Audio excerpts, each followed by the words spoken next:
Hey, good evening, everybody. What's up, Angie? All right. That was fantastic. Yeah, they really.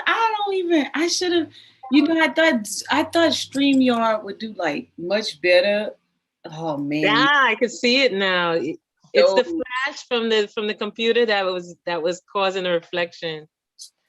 man, I would have been able to It looks very nice. Thank you. get these out. Like, Totally unexpected. It's man, amazing to be able to do a little bit. Like that's fantastic. You go the complete yard. You go the whole 100 yards beyond. It's yeah, beautiful to be able to even be a part of it. In those yes. same, you gotta turn it all the way for it to stop Make clicking. sure that everybody, No, you cannot play with that. that I'm sorry. I just don't take your money and not give you anything. This is for you, Brandon. Oh, hold on. There it is. Where you at? What's that? That's a medal. I'm gonna mail it to Oh, you. oh, snap. Thank you. Yup. When the last time you got an award? Oh, God. That was grade school, probably. Ah, look how beautiful it is. Oh, it's so heavy too. That's Yeah. dope. I like that. Yes. So thank you for contributing. Oh, let me change my. I done messed up the darn title again. Hold on, y'all. Always got something going on. Yeah, so super perfect. I'm live. What you need? Hmm? All right. All right. All right. All right. All right. Knucklehead, I tell you. Let me change the title. Mess around and messed up the title on the show. Yeah, so yeah, I like to make sure that I show my appreciation to those who contribute. It's important. Oh, I don't know what Most definitely. Thank you. I have to do it. I don't forgot how to. You're welcome. I forgot how to change the change the title. Hold on. Monica Lamb. Let's see. Yep.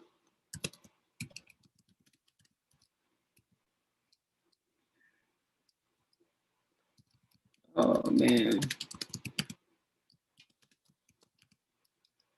Go back.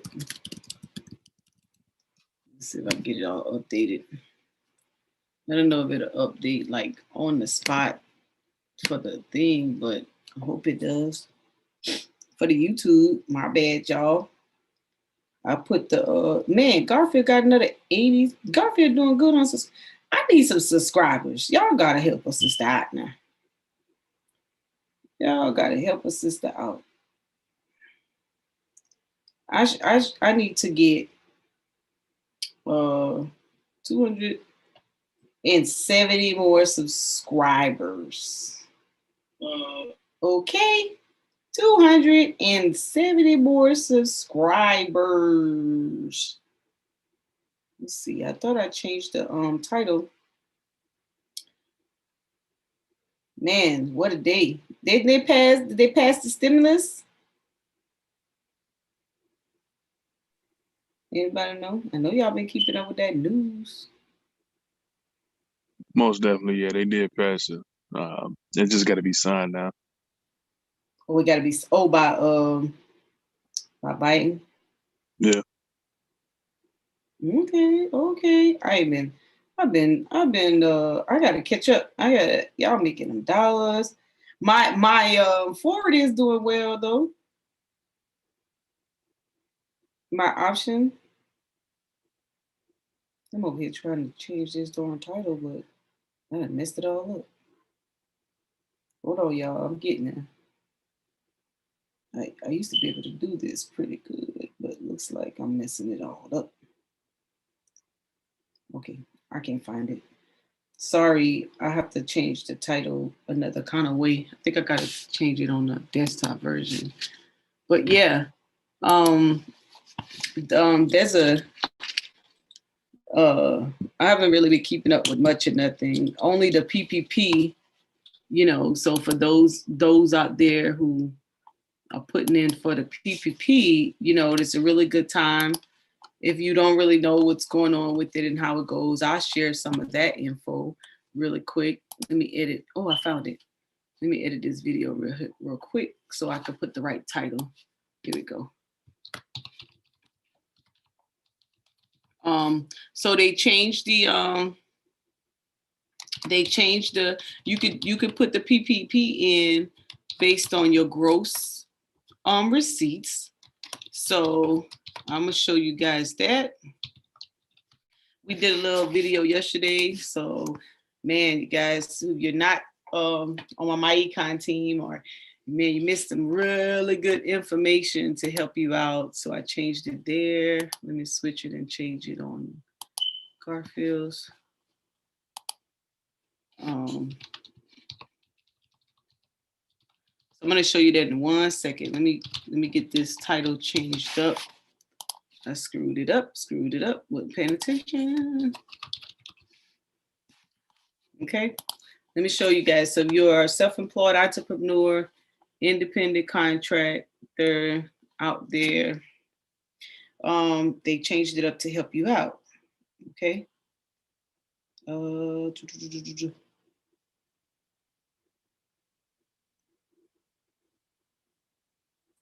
Yeah, I'm finished already. I only had to give out the awards. I didn't have no entertainment or anything because my entertainment jumped ship on me. I had a whole little program planned, but I had to go with the flow.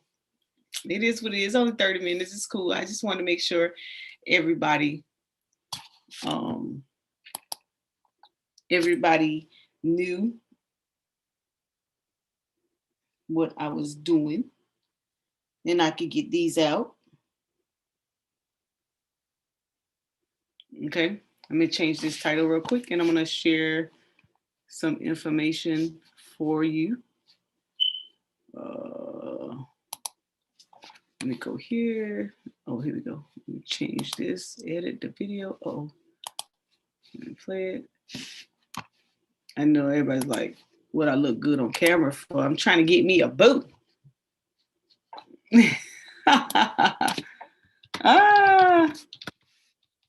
Am I on mute? Am I talking to myself? Probably. I don't know. Come on, Mo. Everybody know you got a starting 5 in your phone. Oh, I wish I did.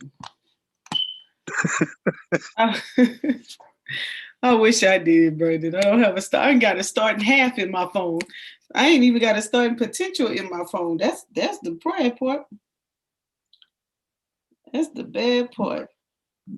Are you scaring potentials away? I mean, man, you know what? I don't know what the heck I'm doing, but at the end of the day, I'm sick of trying to figure it out. Honestly, I'm just gonna go with the flow now. I can't keep trying to go through all these changes. Do this, do that. Don't say this. Go here, wear that. Oh, hell with all that. I could just be me. I can't.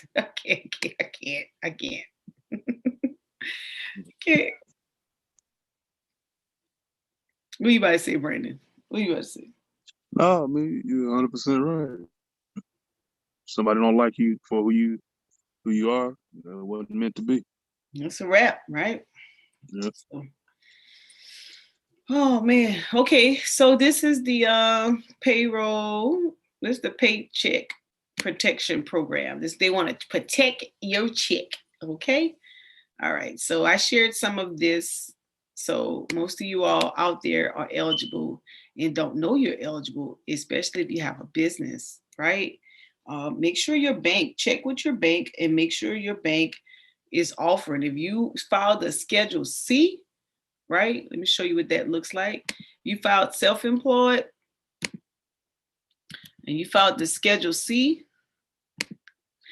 then go through your tax returns. If someone else if someone else filled them out for you and you file the Schedule C, it looks like this. This is the form that you're looking for. All right, this is the form that you're looking for. They are no longer going off of line 31, which was the net profit. And you would have taken that divided by 12 times 2.5. They're not doing that to come up with whether or not you're eligible and telling you have to have a profit. So now what they did, they said line 7. Okay, you use line 7. So look for your Schedule C tonight. All right, look for that Schedule C. Go to your bank website. What you're gonna do, you're gonna upload the application, the Schedule C, and an invoice to show. You click right here on the first draw. You can use 19 returns or 2020. All right. So here's a notice. Paycheck Protection Program ends on March 31st, 2021. All eligible entities can apply through a participating lender until then. So you have until March the 31st. It says the Paycheck Protection Program is a loan designated to provide a direct incentive for small businesses to keep their workers on payroll. First draw PPP loans can be used to help fund payroll costs, including benefits, and also may be used to pay for mortgage interest, rent, utilities, workers' protection costs related to COVID-19, uninsured property damage costs caused by looting or vandalism during 2021, and certain supplier costs and expenses for operations. All right, the SBA will forgive loans if employee retention criteria are met and the funds are used for eligible expenses. The PPP loans have an interest rate of 1%. Loans issued prior to June 5th, 2020 have a maturity of 2 years. Loans issued after June 5th, 2020 have a maturity of 5 years. Loan payments will be deferred for borrowers who apply for the loan forgiveness until SBA remits the borrower's loan forgiveness amount to the lender.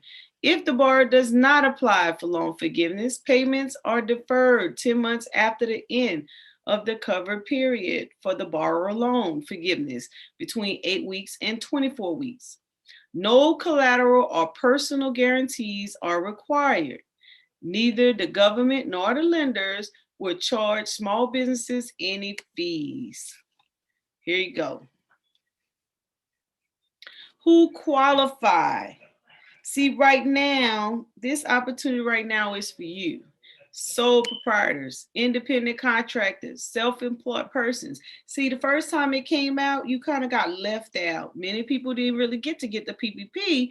They got to get the EIDL loan and maybe the advance. This time you really have the opportunity to do it and get it written off, because anything less than 50K, they writing off. Any small business concerns that meets SBA size standard, either the industry size standard or the alternate size standard. Any business, 501c3 nonprofit organization, 501c3 19 veterans organization, or a tribal business concern with greater of 500 employees that meet the SBA industry standards if more than 500. Any business with NAC codes that begin with 72, those are your accommodation or food services, that has more than one physical location and employs less than 500 per location. Those are more of our farmers feeding programs. All right. So you could go here and you could find you a lender in your area. Like my bank, they don't offer it. So I have to go tomorrow and try to find a bank that offers the PPP. So I have a lot of people get in. Hopefully I get in too. So let's download the PDF. What does it look like? All right. So at the top, you will click here, which one applies to you. Okay. Then if you operating as a DB, you put it there. Now, if you have more than one, it just kind of depends. You know, some banks, you know, sometimes SBA is allowing you to get in and apply more than once, and some not. You know, it just depends on the bank, right? But for sure, you definitely are able to get in at least one. All right, at least one. So make sure you apply for whichever one of your businesses that you think either that you would like to kind of fall under that umbrella. Okay. All right, the year you established, don't get hung up. It says that February 15th, your business had to be established before February 15th. So how can you determine that? Some of you guys are doing business before you incorporated, okay? And that's fine. If you were doing business before you incorporated, then you can actually, then you put the date that you were doing it. So you should have created an operations agreement. You should have created an operations agreement so you can have the date that you was established. Now, the day you incorporate may be a different date. To determine whether or not you did it before 15, make sure that whatever date you put in this block, whatever year, make sure it's before February 15th, 2020. Then you put your legal business name. All right, you fill it in that block. Find your NAICS code. If you don't know what your NAICS code, whatever type of business you're doing, Google it. All right. Then you put that you have no more than 500 employees. Then you come down and put your business address. Make sure you use your EIN number. Make sure you use your business contact number, primary number, and an email address. Keep it rolling. Right here, this little calculation right here. This would be your average monthly payroll. That is, you would take your annual amount divided by 12. That number goes there. All right, that number goes there. Then you would take that number and multiply by 2.5, and that goes in that block. If you're if you're a sole or independent contract self-employed, then you have 0 employees, or you could put 1, however you do it. This block, make sure you click payroll cost. If your bank kicks it back and say, well, you're a sole proprietor, how you have payroll costs, then ask them, should I click other? Then you could click other.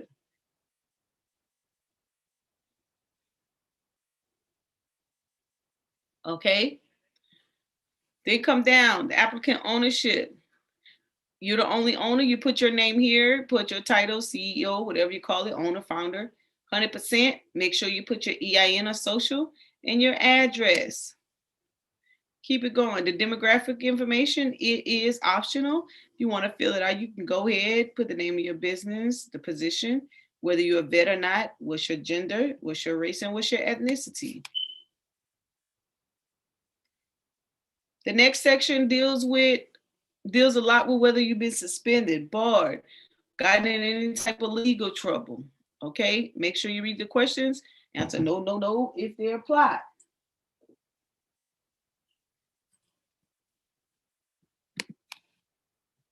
Stroll down. This page is just kind of give you some do's and don'ts, some terms and conditions, right? You have to make sure you initial every block, okay? Make sure you read it all. And then bam, you sign and date. Now, if you don't have the way to print, right, and you want to just be able to download and upload, make sure when you hit this download button right here that you click, hold on. Let me type as if I put something in it. When you type in your information, you hit download, it's gonna say save with changes, download with changes, or download without. You want to put download with changes. Once you click download with changes, right, and it saves for you, when you open it up, you would be able to go in and click the signature block. You're going to have to create a click and create a digital signature, and it'll put your name on it and the date. You save the document and you upload it into your PPP application at your bank's website. Just like that. You also upload your Schedule C, provide your tax returns, and create an invoice. Maybe whatever you've done business or whatever type of business that you've done. Anybody got any questions on the panel about the PPP? All right, so that's the PPP. Now let's go back. So that's the first draw. I'll talk about the second draw next time. Let's go back to EIDL. This is the economic injury disaster loan. This one is not very difficult to complete. Okay. You same thing. You just click on here. It's like maybe 3 pages. Name, address, email, phone number, EIN, how much you made, so cost of goods sold, all of that. So this is the app. Bam, fill it out, send it off. Now check it out. If you get a decline letter, make sure if you get a decline letter, read the entire letter. They may give you an option for you to submit something to be reconsidered. Okay? Don't just count it lost. Any questions on that part?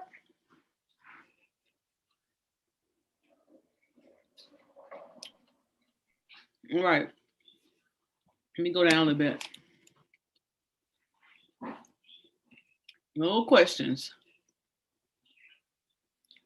All right. And you see how easy it is to fill this out?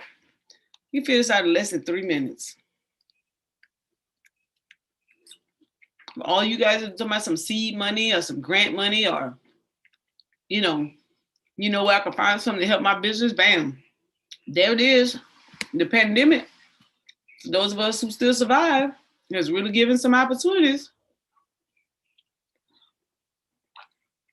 I'm gonna show you something else.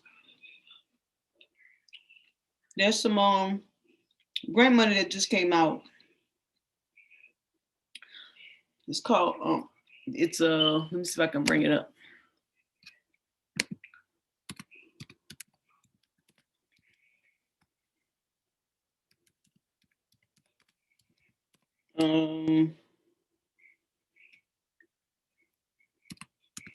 Oh, one thing I forgot to mention, the credits. So if you guys are doing after school programs, bam, there's some money out there. Here it is. Here it is. American Rescue Plan passes Senate, contains billions in support for after school and summer learning. It's that summer money, Angie. They get them grants, girl. I see that. Mm-hmm. It says the U.S. should join the House of Representatives in passing the American Rescue Plan on March the 6th. In all, the Senate bill could make $8.45 billion available at the state level for after school and summer programs across all states, and $21.9 billion at the local level for after school and summer. To get a sense of tremendous impact this funding could make, consider that $8.45 billion will provide programming for almost 9 million students in need. Put me down and tell me how I can get it. So we need to go on a hunt. Let's see.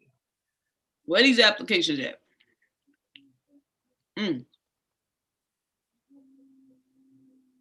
Where are these applications? Well, we definitely can probably focus some programs on really zeroing in on the issues that kids have been having with the remote schooling, because most of them will be staying in. Yep. So as far as the glitches that go with the school computers, or with using home computers or sharing computers, they're probably gonna have to start creating big consoles for children at home, especially like multiple user consoles and stuff like that. We probably could start things like that, design. Right. Yeah. So I don't know what apps are, if the money is coming through Department of Education, Department of Labor.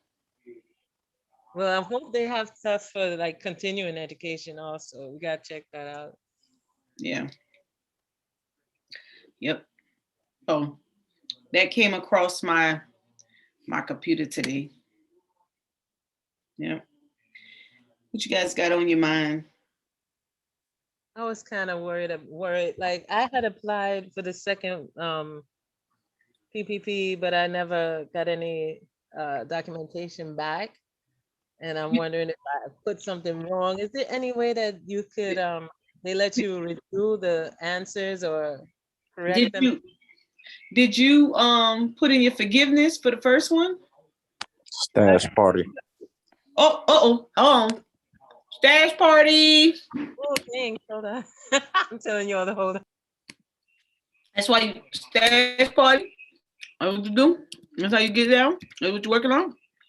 Come on, let me tell Mo she playing around. I'm gonna say, there it is, baby. Let's spit some bars. The hell. Hey, here we go. Stash party. If you in the chat and you ain't got stash, let me post that link. Let me post the link. I gotta get you guys in. All right, let's go with stash. You're missing out on the free. Even if you didn't want to invest in, you're like, you know what? You need some of that money for your kid. Wait a minute. I need some of that money. Uh-oh, let me clean my stock while I'm over here playing. All right, I got it. Hey, Roblox, yes, because my nephew spent all my money in Roblox. Dang it. There it is. There was stash party, y'all. Get in where you fit in, baby. Thank you, Chris. You need some of that money for your kids in your some of that money for my kids. Problem. What foundation, George making? You want to jump on the panel and tell me all about it? Oh, let me see the link. Let me see the link. Yep. You can get people would donate. You guys got more subscribers than I do. I'm still trying to get to 1,000.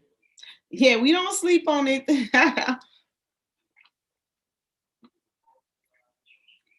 Sharing is caring. What's up, Chris? What you got going on? Chris, you always late to the party. What's going on? You missed the award show. Hmm? You missed the award show. I was running some errands. Oh, you made all that money today? So you running some errands? That's how you get out? You get more. You flatter.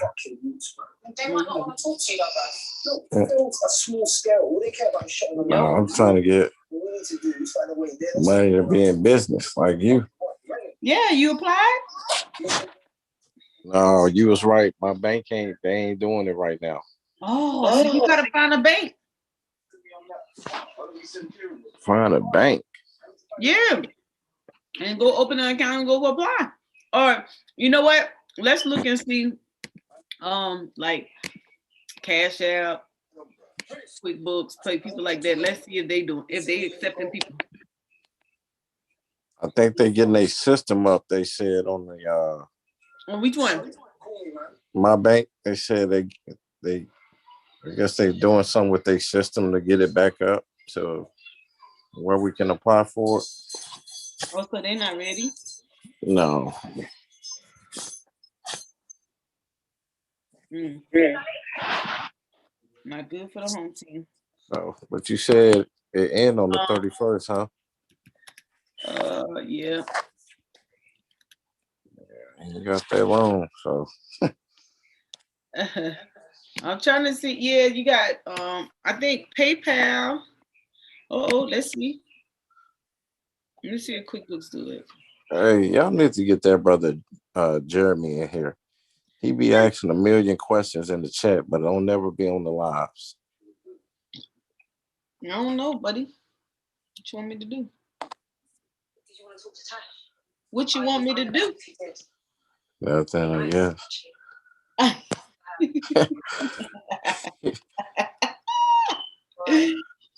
No, I don't like that. I don't like when people be asking a million questions, but they never jump on the live stream. And that's the time to answer the questions. Yeah. His name is Paul. Yeah, because you know. Let's see. Apply for the first time.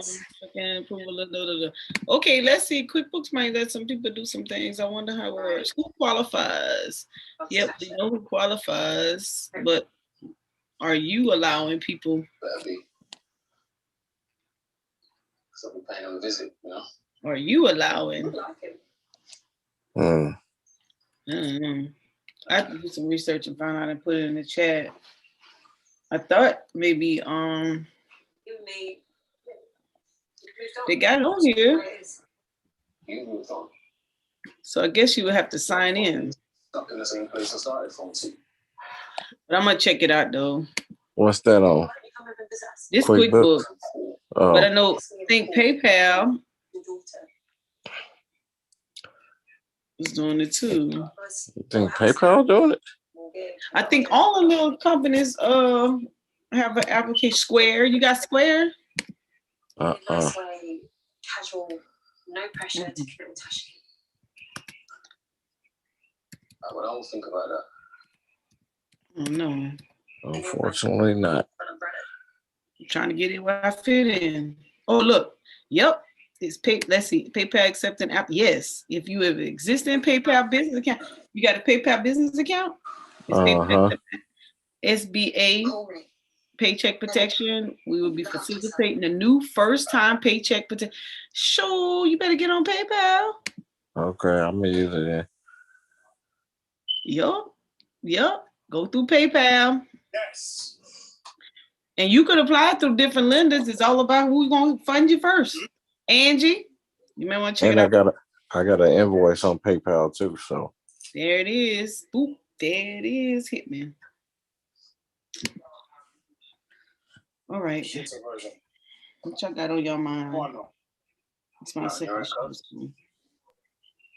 Are you saying that instead of if you don't have a bank account, you could do it through PayPal? Not bank. You could you can get the PPP through the PayPal. Is that what you just said? Oh, you could apply through different vendors, through different lenders. I read that today. It depends on who would fund you. I see. Mm-hmm. And I know they each have a certain amount that they do give out to, so you gotta hit them up right away. Yep. Yeah. Who is this? Yeah, what I was saying with my application, I think I put S Corp, but I'm still a C Corp. I didn't. I thought I would be able to update it once I did become a S Corp, but I didn't get any response yet. And I'm wondering if you could. Are there ways that you can change your application? Do I have to just write them? Yeah. Oh, that's who that is. Yeah, you could. You could call SBA. What's up, George? What do I do the honor? I've never, ever since I met you, had you on the show. What's going on? Yeah, I got an organization, a nonprofit down here in Philly. It's called Urban Nerds Foundation. Urban Nerds? Yeah, Urban Nerds. Mm-hmm. Yeah, our website is Urban Nerds Worldwide. Let me go to it. Yeah. Go ahead, keep talking. Yeah, and our thing is basically getting bringing intelligence back to the community. Trying to get these kids hooked up in trades. We're working on doing the college tours, but we're waiting for everything to open back up. Mm-hmm. So we're creating a bounce back program. Look at George. Go ahead. Mm-hmm. Yeah, we're creating a bounce back program for kids coming out of a lot of these youth coming out of lockup. Where through our foundation, we want to be able to get them sponsored to get into these programs where they can learn trades and stuff through our foundation. So George, George, won't you let me, after you finish saying what you're saying here, won't you let me interview you on Wednesday? In December, I took the whole month and interviewed all men and their programs. So you could really fold out, what you're trying to say. Right. Yeah. This Saturday we took last Saturday I took 20 kids to the Jersey Aquarium. That was one of our field trips. On the 20th of this month, we go into the academy. I'm taking 30 people to the Academy of Natural Sciences. Hmm.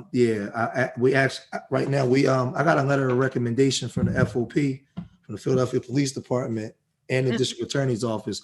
On this trip, I'm gonna have two uniformed police officers, black young guys, accompanying our kids, and we're gonna have two military guys too. Okay. So yeah, and the whole thing is just introducing these kids. Like, you know, I always say, like, we got to take part, we got to train our kids to take part in local politics and all the things. So, you know, and get these kids to, I asked the question, do you want urban nerds or urban shooters? And I always say the reason why we got urban shooters, because the bar is set very low in our communities. The expectations for our children is set very low. And that's coming from, it's the parents' fault. Yes. You Yes. know, Because they wake up in the morning and they just kind of teaching themselves. pretty much. Some of them ain't even concerned about the hygiene of the child. Well, that's what they want to wear. No, it's the expectations. The expectations is very low. So, you know, I had a couple of kids tell me that there was no such thing as black doctors. Really? Yeah, they never seen none. Wow. Yeah, they you know, it's serious.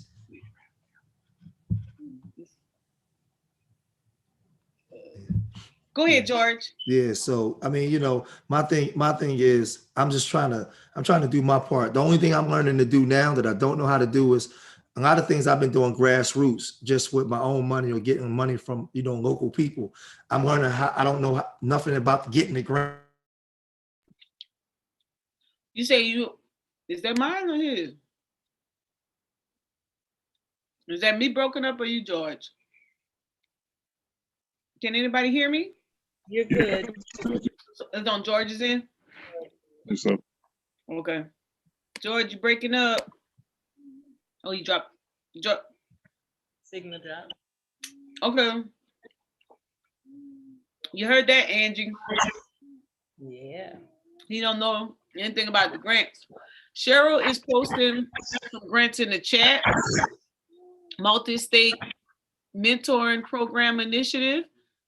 DJJ. Cheryl, send that in the back, send that in the messenger. George, come back on if you can hear me. Let me see if I can get that. Send to my hold on. Cheryl is posting some stuff in the YouTube chat. Let me see if I can get it up on the screen.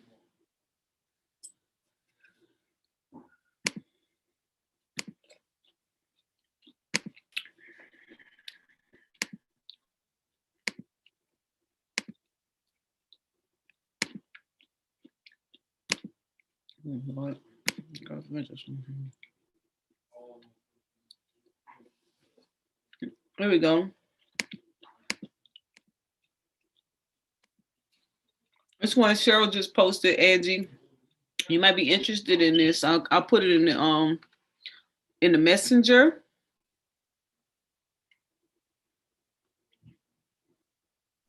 Thanks. There you go. Just got it. Okay.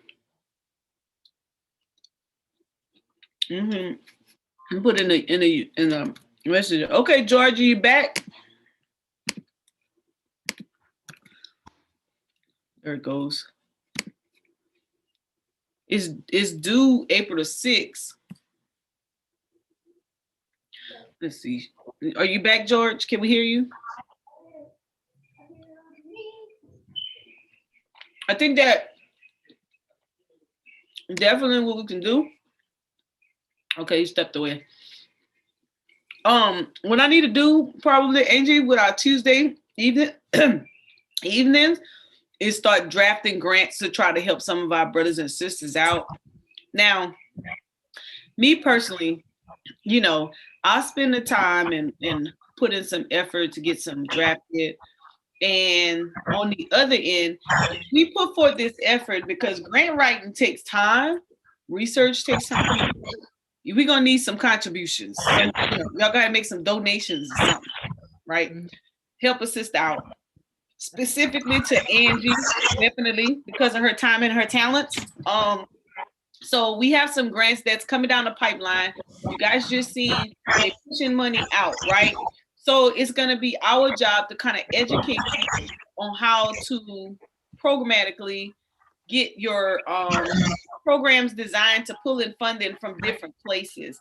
So what we could do, Angie, I could just cut out classes for a little bit and take our Tuesdays if you're available, and just take it section for section and start bringing it together. So you're a better writer. I can bring out the bullet points to help out. We get it all written up, you know, researching, going through different websites and things of that nature to kind of put them together.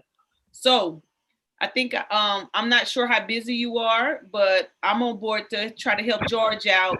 Once we hear him full out exactly what he's trying to do, then we can work on trying to get a grant written up for him.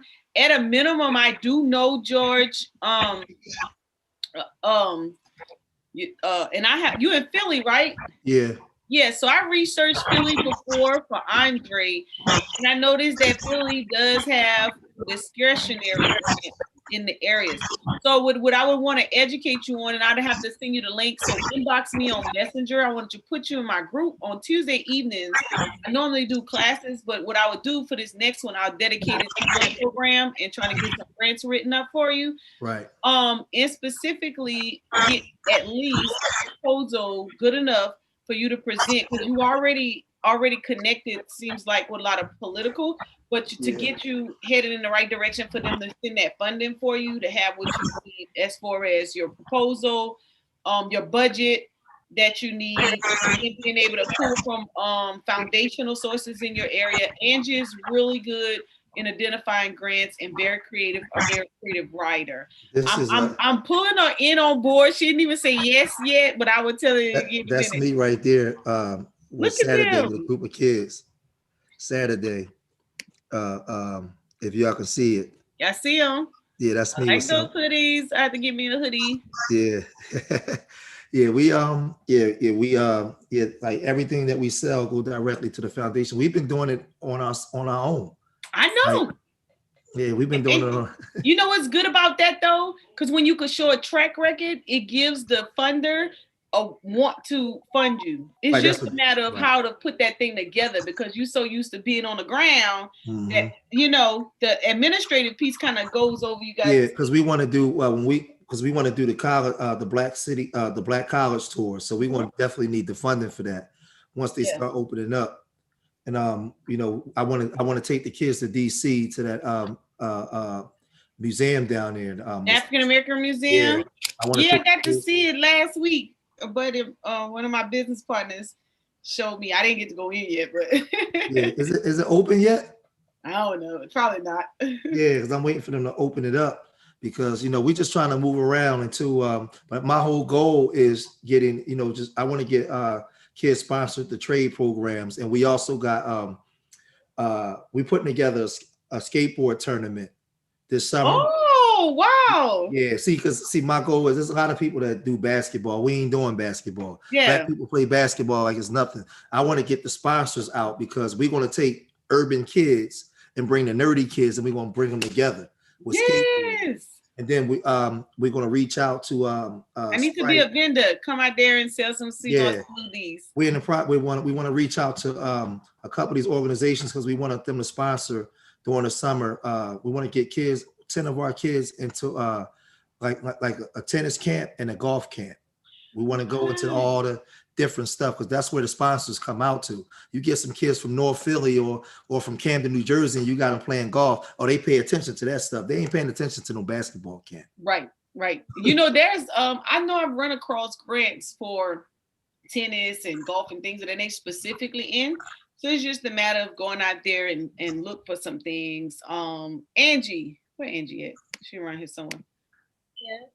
Angie's in New York. She probably like Mojas. But you know what, Mo? What I noticed was a lot of these organizations, like even in Philly during the time when they was having the riots all last spring, and a lot of these white organizations was coming down screaming Black Lives Matter. And I was telling everybody, they don't care. They not care nothing about Black Lives Matter. They got nonprofits.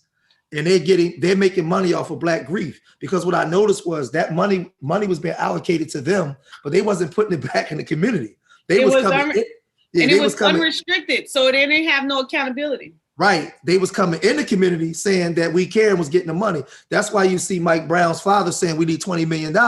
I'm like, well, your son, he said we need $20 million from Black Lives Matter.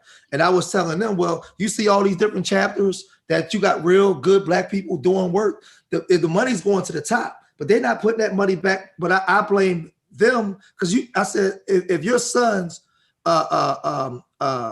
property, if your son is on their website and they're promoting your son's name, you should have people around you that got the knowledge. They owe you, baby. Yeah, but I was telling the people on my stream, his father should have people around him that already had the knowledge to explain to him what's going on. And my thing is, we got to stop allowing these white groups to be the middleman for us. We got to breaking up money ourselves. Sidestep those white organizations, and that's where I don't want to have to deal with these groups in order to get money for my kids. I want to go deal with Sprite or Coca-Cola myself. Yes, and you can. As a matter of fact, Cheryl, I don't know if you remember Cheryl. Cheryl will be on with us on the Urban Economic Empowerment Show. She's posting grants in the chat that we can look up for you, and she just posted a skateboard grant. Oh, hold on, let me get in there. Yeah. I'm putting them in the Zoom chat. If you could grab them out, Angie. Yeah. All right. Let me get it.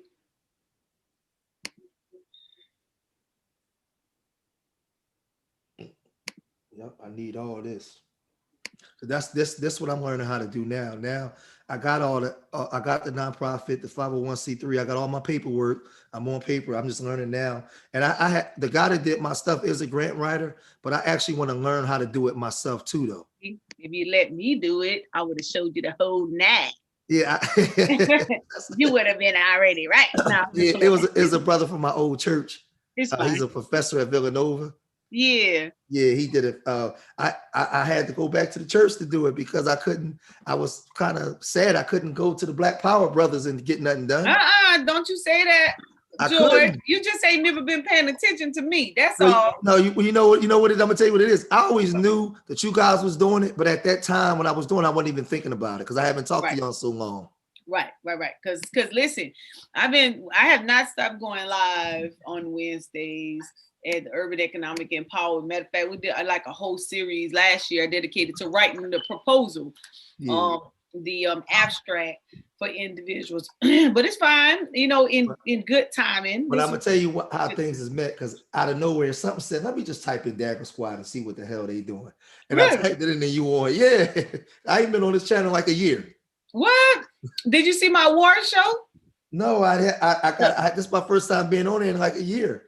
I gave out some medals to everybody who donated to my scholarship program right before this show. Oh man, this is Brandon's on right now. Yeah, see, I gotta get in the mix.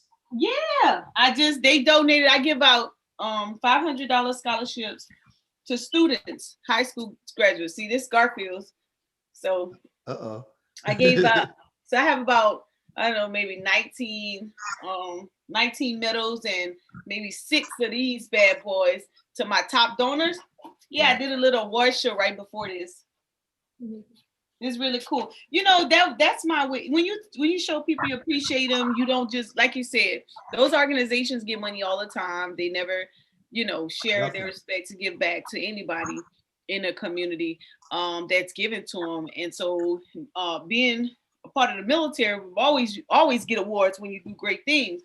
And so any event, I don't care what I've done over the years, I've always given medals and awards after I'm done. And so people used to always say I was trying to be like Tyler Perry at the end, because I would always give out the awards at the end and show our appreciation. But you know what? It shows that, I'm not just thinking about gimme, because a lot of times people are like, man, all that organization wants is my money. As long as I give them my money, they good or whatever. They'll never acknowledge you or thank you or any of that stuff. And so I always want to make sure. So I'm definitely going to contribute to your foundation, George. I want to help you. listen, it's not a miracle to get grants. Cheryl is in the chat right now. Yes, She's I see. posting all kind of stuff. Yeah, I'm getting it. Which one is this? This is what's that? This must be my lucky day because Cheryl don't never be in my chat. She's normally doing something, but she's posting all kind of stuff on the Yeah, skateboard deal. Yeah, because we want to put together a skateboard tournament here in Philadelphia. Yeah, My partner, it's funny because my partner is the nerd. I'm the urban guy, and what we're trying to do is, you know, in our community, you always got the hood guy and and the nerd guy, and they could be brothers, but they don't hang together. Yep. They don't hang together, and we're trying to merge that back. So we got a whole lot of information. We great revamp this whole, because this is when we first created the website. We great put a whole bunch of stuff on there that we've been doing. So we got a whole bunch of pictures from our outings. If you go into the media, we got some stuff that, you know, we talk about and things that we've done yet from some of the trips that we had out with our kids. We got. I like your little logo. Yeah. This you talking? They got music to this? I know. No music, right? I ain't even sure. I don't even remember. Okay, let me see. Nerds, aka Nerds with Swag. Let me break it up. Peace, family. George Macon out here on the road with Urban Nerds. As you can see, I have my children. We're outside of the Franklin Institute in Philadelphia. 2 years ago, we said that we were going to embark on this journey of Urban Nerds, aka Nerds with Swag. It's been a long road. We put this thing together. We got the foundation, and now we actually have some of our children. We're out here. We're going to take them into the Franklin Institute. Some of our children never even been here before. They're going to get a chance to go inside the heart, deal with the sciences that the Franklin Institute has for the children to see. We're going to take the children out to eat. Urban Nerds is a program that we created to take urban kids from urban areas and introduce them to things that they've never had the opportunity to be introduced to.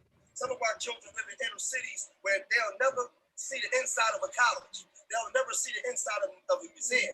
So us coming from urban areas, I decided to create the Urban Nerds and to let the world know that some of our kids are geniuses. They have to be known.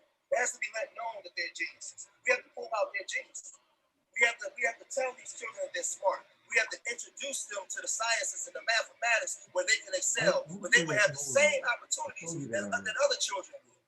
So I need you guys to support Urban Nerds worldwide, man, because we're coming to a city near you, man. And you'll notice children are very happy when black men are involved. Yes. So me, you better say that. We're two black men that decided to be involved. So here are our children. As I step to the side, 1, 2, 3. Look how cute.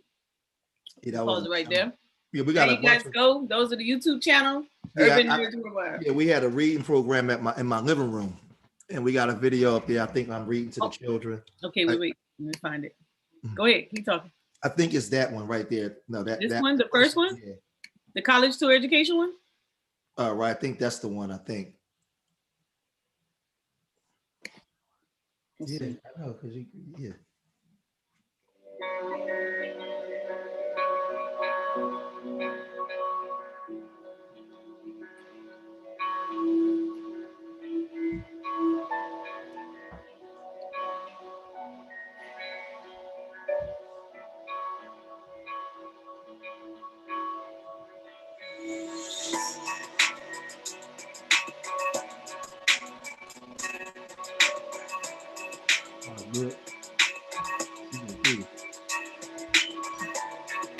It is beautiful.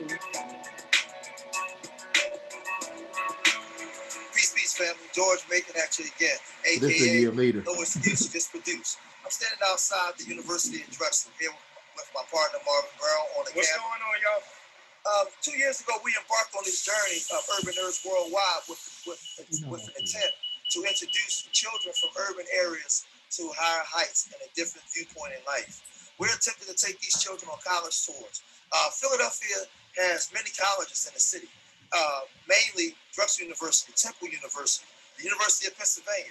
All of these colleges are situated in West Philadelphia, in the urban area where these children of West Philadelphia will never see the insides of these colleges. So what Urban Nerds is attempting to do is take these kids on college tours inside these facilities where we can expose them to something different. We can bring something different to their optics other than the dysfunction that happens in Westfield. Philadelphia had over 500 homicides last year. So what Urban Nerds is attempting to do is provide something different for these children, different opportunities where maybe we may produce the next world-renowned biologist. We may produce the next world-renowned engineer. That's my son behind me. So come and walk with us as we embark on this journey to taking our children to higher heights. Urban Nerds Worldwide. It's not finished yet. You'll see. This was our promotional. This is one of our promotional videos that we're going to send. Okay. But you're going to see after my partner's going to talk, and then you're going to see us with the kids. Okay. Now my partner is the nerd. I'm standing here on the campus of Penn University in Philadelphia. This is the Penn engineering area. This is a part of the experiences that your children can have while they're young. Because like I said, being inside of the urban neighborhoods is not just a challenge, it's a mentality. That mentality can be constructive or destructive. When we take their mentality and their skill sets and we bring them around constructive places, then where they come from becomes constructive. But if we leave them to their own devices and around energies that are not positive to the atmosphere, then their energy and their mentality and those challenges make them destructive, all in an attempt to survive. Urban Nerds is to help you guys deal with those challenges. Nice. Now you're going to see us at the house.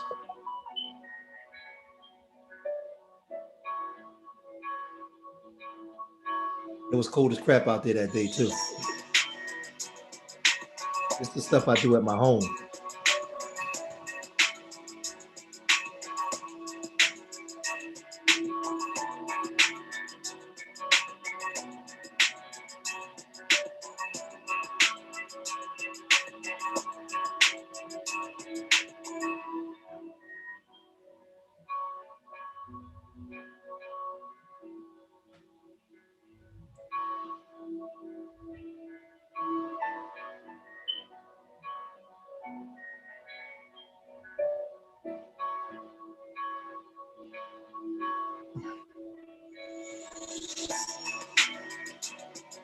Kids, man. I got a whole lot more kids than that. But they want to show. That's like some of them. I got a whole lot. I got a whole lot. You're doing your thing, George. I'm trying. I'm proud of you and those kids and exposing them to something other than the streets. I posted the link in the chat. Some more people asked, is there, oh yeah, on the site, you guys, here it is right here. There's a donate button on the site. Yep. Right here. So you can donate. Urban Nerds is a 501c3. Right. Go ahead, George. Tell them how other ways that they can donate. They can donate through PayPal and Venmo. Right into the site, right into the foundation. It goes directly into the foundation. So that's how we got to set up the PayPal and the Venmo. On if you go and hit the donate button and go right on there, you know, you guys can contribute to what we're trying to do. And every time we do something, we actually post it up so that way you guys can see. And I always tell people all the time, if people like to donate big, that's fine. But I always tell people, man, if I make a video and 500 people watch that video, if 50 people donate $5 or $10, that's I mean, the job is done. Everybody you don't have to wait to say, wait, I'm gonna wait till I get $100 to donate money. No, we just need enough people to donate. $5, $10. You know, everything don't have to be $300 and $400. I mean, if you have it to do it, then I'm not going to turn it down. That's fine. But we need multiple people to we have to participate in the development, the redevelopment of our community. We got to support our own stuff. That's all I'm saying.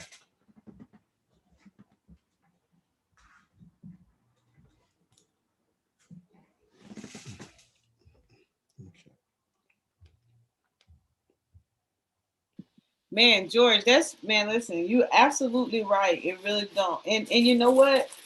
What's wild is that it doesn't take a lot of effort, and the for the individuals that we're around all the time, or people, even when you're educating people in the community. I'm still trying to get 1,000 subscribers, and I promise you, I put out so much lucrative content um that everybody can benefit of. More people have benefited in more ways than one. And I say that, a lot of people say they don't do it for the views. I do it for the views. You know why? Because I need the 1,000 to get the ads running through my channel, so I can get the check, so I can contribute more to the community.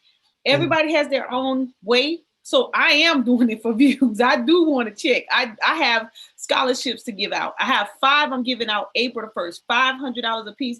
That's $2,500. If I already had the views and people viewing the channel, guess what? I wouldn't have to solicit you guys for money, because I would already be having the money, Yeah, and the more and more people you get views, the more and more people you can reach. Yes. And I'm talking about, just like, we just talking about the PPP. Matter of fact, George, how long your nonprofit been in existence? About 6 months. How long you been doing the work in the community? Probably about 2 or 3 years. You could apply for a PPP. You could apply for the EDIL. I don't even know what that stuff is. I gotta. You know what I'm saying? Yeah. That's the money. That's the COVID money. That's the money coming out through the government that everybody getting. Nonprofits, 501c3s, sole proprietors, independent contractors. Look, Cheryl look in the chat. She said, here's an actual proposal, George, that you can use when writing your skateboard grant. So that's a proposal that she found. My channel is my name, Monica Lamb. Let me put it in the chat. She put a proposal, an example proposal that you could use. Let me look in there real quick. Okay, I see it. Wild is that? Hold on. Let me put. Here's my Yeah, make sure you guys subscribe. Like, I come on, because I know we need the help. I know that no matter what. Yeah, independent contractor, 1099. You can apply. I just went over through in the beginning of the video, so go back and read. We went through a whole training last night on those programs. Most of all, if you're doing nonprofit work, you can get money from your county councils and your city councils, though. They got discretionary money. They get money every year to hand out. It's just a matter of having the right information that they need so they can get it voted on to get that money in your hands.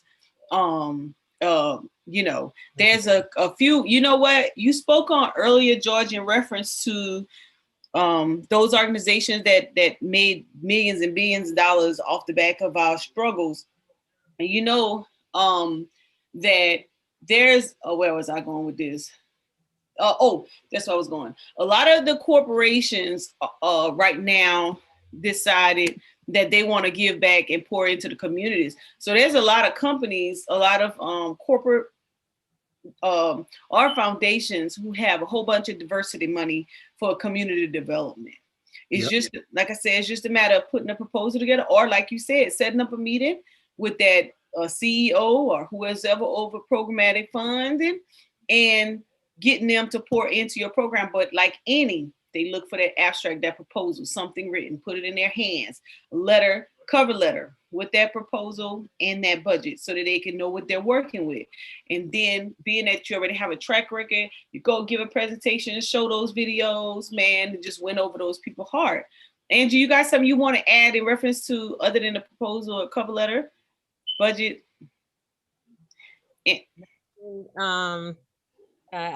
First of all, I love that presentation, and it's like you're right, almost there.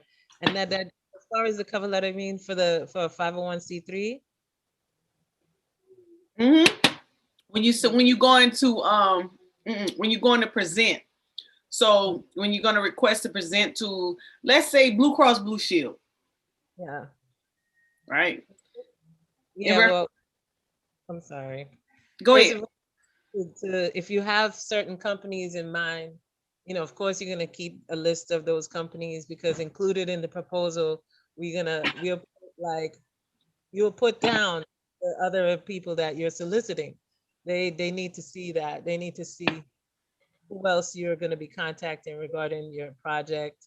And it kind of shapes out for them what your vision is, and they'll decide whether you fit their brand or not. But if you go to Blue Cross Blue Shield, on your cover letter, you want to go to their site and see what they are sponsoring, and to show that you can doctor your letter so it could fit what their brand is and what they're seeking. So you can just introduce yourself, and we have something in common. We're both trying to, work towards this or that, which would be the points You on know, there. hold on, Cheryl, when we put this proposal up, is that one of, like, for people like George, who's on the ground doing it, that's where the team aspect come in. Those writers, someone else other than that can do that part for them. That's where the guys be like, listen, I need I hear Yeah, you. that's one thing about me. With this part, I ain't got no ego. I can go get the kids. I can raise money, but I don't know. I don't know what I'm doing with this. I'm trying to learn. Yeah, they be looking and scratching their head like, Yeah, I don't know I don't know nothing about none of this, man. Yeah. So here's the skateboard proposal Cheryl wanted me to put up that she put. Yeah, I just downloaded it. You downloaded it, yeah. Yep. So this to give you all. They have the mission, so you got to answer these questions, basically. So if you have a high speed person on your team, a writer, so to speak. Yeah, my partner's the nerd. He's the one. Oh, there you go. Yeah, I'm the urban guy. He's the nerd. So we urban nerds. There y'all go, and bam, this gives you what you need right here. And then when you read these type of proposals, what you do is you break them down, write from it, and then come back, revisit it, and put your own spin on it. That's just pretty much how it rolls.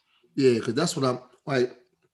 I got like all the ideas in my head. I'm just learning how to put it on paper. Yep. You could bullet point and let somebody else write it out. Yeah. Exactly. That's what I wanted to say. If you had companies that you already would love to see sponsoring you or supporting your cause, list those companies, because that will also help us. If you need us to do that research, and we can do that, but if anything, you should know what we're doing. So to know what we are going to be seeking from those companies or asking of those companies is what exactly I'm saying. We might go to a company, check their website, see what they are funding, and if they have things in line with what you want to do with your project, then you could tell us, okay, well, I already got my eyes on these companies, and then we might have other companies to add to it. But it helps to shape out and to customize your proposal towards. Yep. Man, that gives you. I mean, this is what you've been doing behind the scenes over here, supporting the community, doing your thing. Yeah, I'm trying to do something. I don't got time to be debating. I'm trying to get these kids, man. They wild, they going crazy out here in Philadelphia, man. I can imagine. I'm sure we all can write a book about what's going on in our communities that we grew up in. Yeah. It's amazing because it's a whole new world for me, because I'm like, whoa, I'm not used to this. And listen, they were like, what are you gonna do about the community? Hey, listen, that ain't my lane. I need y'all to go get a couple fellas. Yeah. Yeah, that's me. Yeah, that's what I'm saying. I don't have no problem. I roll up the sleeves and go right in there and get them. I just need I need people like y'all to be behind the scenes. Right. And once you rough up, let them know when they come in this classroom that you're gonna get at them, then I can take over from there. Because we just worked out a deal. We waiting for them to allow us to go in to talk to the youth in the prisons, youth prisons here in Philadelphia. So I'm trying to create a program where a lot of them that's 18, from like 18 to 25. I want our organization to be able to get money to sponsor them to go into like the carpentry trades. But we want them to be able to come to us instead of going to those white organizations to do it. What I've learned was, and the guy that actually wrote up my nonprofit, he explained to me, he said, 501c3s ain't bad. Stop letting people tell you that. The reason why they look this bad because you got other people in our community doing it for us. You take control of the narrative and you do it and make it work for you. Yes. So that's what I said. Okay, I got you. Because I used to think, man, 501c3 is the devil, man. That's because you know that go around in the community and they make you think. And I'm like, but common sense kicked in. I said, wait a minute. People get up and go to work every day and serve the system and pay bills and everything. Why wouldn't you use the 501c3? Say it again. Use it for your advantage and make it empower you. Stop letting other people do it for you. And I think that's our problem. Like we wait for everybody to do everything. That's why it's so hard for you to get people in here. Mm-hmm. Because people, like, the bar is set so low. Yes. Oh man, I don't know what Monica talking about. That's how people are. Man, I ain't doing it. And we don't got no trust with each other either. But I'm telling you, it had to be fake because I just got finished doing my running and I did a live stream after running my 3 miles and I was talking and something said, type in Dagger Squad. And I typed it in and then y'all was on here talking about this stuff. Yep. Yep. Well, we definitely appreciate for you for jumping in and stuff. And I was like, George in my chat, what the hell? Yeah, and we down here, man. I'm trying to just do my part. That's all. I'm just trying to do my part. That's all. That's the only. Get definitely inbox me on Wednesday that you're available, and you get get your partner on too, and you guys really, kind of talk about. Well, I got your email address. Let me put it in the chat. I'll put it in the Zoom chat. And you can email me, and we can get it in, and anything that uplifts, and I mean, we work hard every Wednesday, even if that's what I wanted to say. Okay, so in reference to getting into prison and those programs, because Angie's working with a prison ministry, I've worked with reentry and all of that stuff, and have packets that we use and put together, grant proposals, whatever. Right, one of the things I know, definitely having a program laid out. So you're going to deal with a trade, laying out exactly how that's going to work. I'll send you the grant that we wrote up, and you could read through it and tweak it and figure out how you can put some things in, add some things in to make it work for what you're doing. We did like maybe 2 summers ago, we did a apprenticeship program where I have it laid out with the schedule and everything. I can send you all that stuff, George. And you could take it and tweak it however you guys need to. Right. And we were working with DJJ with those who are aging out of foster care and coming out of the DJJ, and so or reentry. One of the things that we did was we became a vendor with the Workforce Commission, and Cheryl does that well. With Workforce Solutions, because if you create a program, because they target that age group you're talking about, is really the 16 to 24 year old, so 25, somewhere around that range, right? But they also have, I'm gonna tell you what made us successful. What made us successful was we had the program piece that we were facilitating, and because you've been doing it a while, that's why you gotta put the packet together. We pitched that to the technical school for continuous education. And Angie may be able to get a little bit more feedback on that, right? So with the continuous getting the CPE credits to give to teach your own program, right? It opened up the doors for us to get funding. So we were taking this person from a program to the door into college. Right. And we did that by the supporting services, the partnering. And we had a counselor. Got to have a counselor on the team, licensed counselor, right? Because those individuals need that time, right? So we had it was our program. We facilitated. We partnered with the Midlands Technical College, and then what we did, we partnered. Instead of going into the prisons, we use Department of Probation, Partner, and Parole, the solicitor's office, and parole officers for referrals. So they would make it as a stipulation for them being on probation or parole for that group of individuals, right? Or put it in their plan. So they would refer them to us. We would bring them through our 8-week program, and then they would have an avenue to go to school, because we partnered with the school and say, hey, this demographic of individuals, but we use Workforce Solutions had money for them to go to school. Goodwill has money for them to go to school. So we were partnering with all of them and say, hey, I got this many people. This is what these people are trying to do. They either trying to go into a trade. So Workforce would pay for the trade, right? For them to get that trade, or they had, on the job training. Now, the last part is very special. I'm going to give you that for free, okay?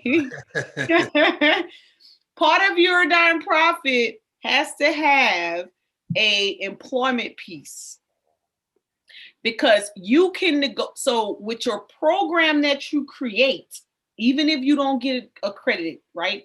With your program you create, you're creating that program as a familiarization program, right? A stage program. So this person can be passed on to either entrepreneurship or their own or employment. Okay. Right. So to do that, you want to partner, whether it's temp services or will be acting as a temp service. You're going to negotiate with companies who will hire that demographic, which means you have to put boots on the ground and go and talk. And I can pass you our PowerPoint. I'm gonna give you, listen, if I don't get a donation, I got something for you. But I'm gonna tell you, this is worth more than gold, because this is the whole what you're telling me right now is what I was looking for. Mm-hmm. Like, I want to I got ideas in my head, but knowing how to put together a program is what I need to learn how to do.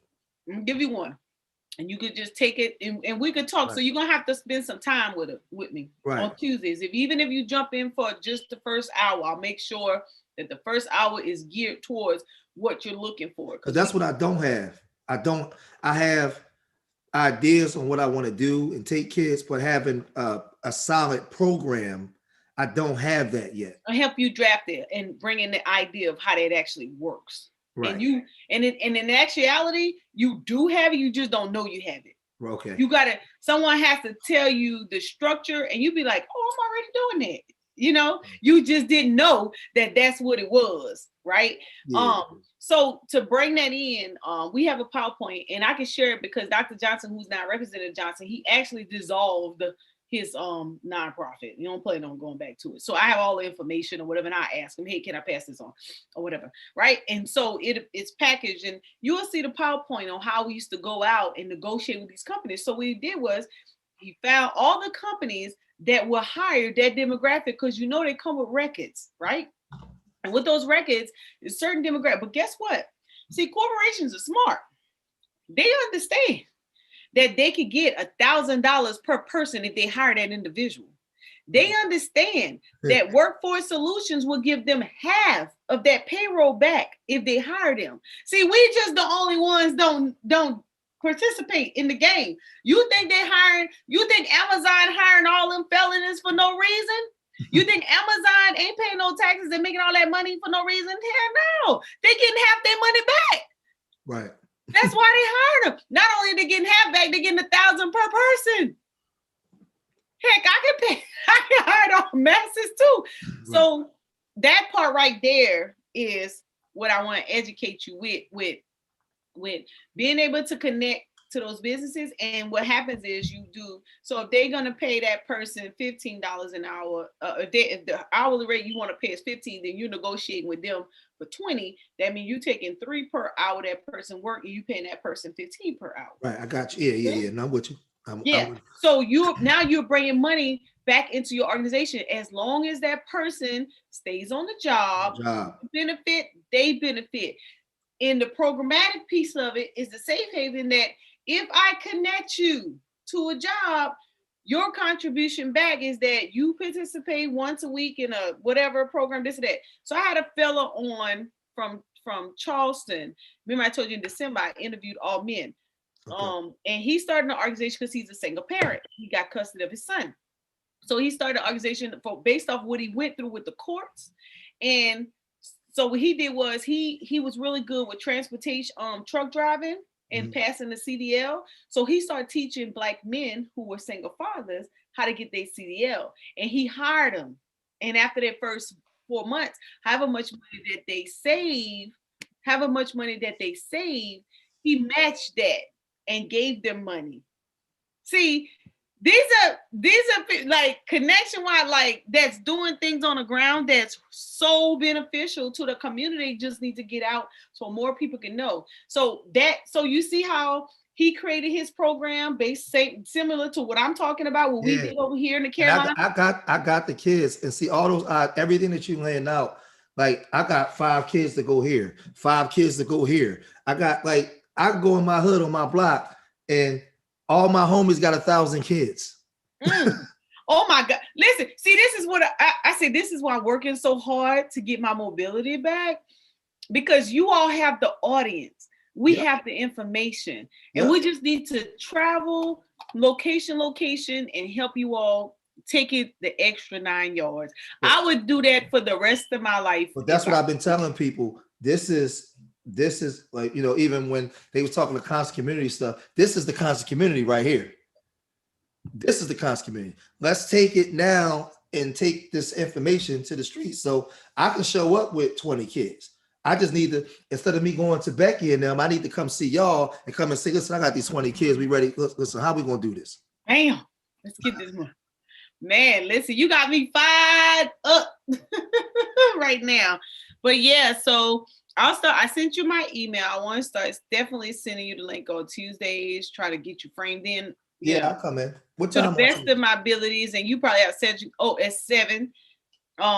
And to the best of my abilities, and then you could take it, of course, and elevate it. You got professors and all those kind of people that can help you really narrow it down. But when you could give them something, then they know where to go with it. And so my whole idea is to at least help someone draft something. I'm not the best writer and the most creative. However, I do know how to put some things together to get you guys headed in the right direction. Hey, brother African Emporium. We got Andre in the building. What do I the honors? Peace, Power, Profit. What's going on? What's going on? Over George making in the building. Happy to have you here, man. I like that chair. Hey, I like yours. I saw it. I saw in the background. I like-minded men.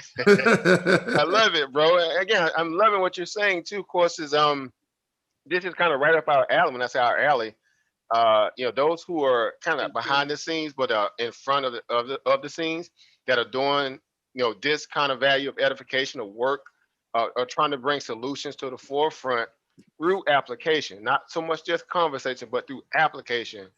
As we all know, of course, you know, in the country community, when we always, you know, harping on the idea that demonstration beats conversation, well, basically that's what you're doing.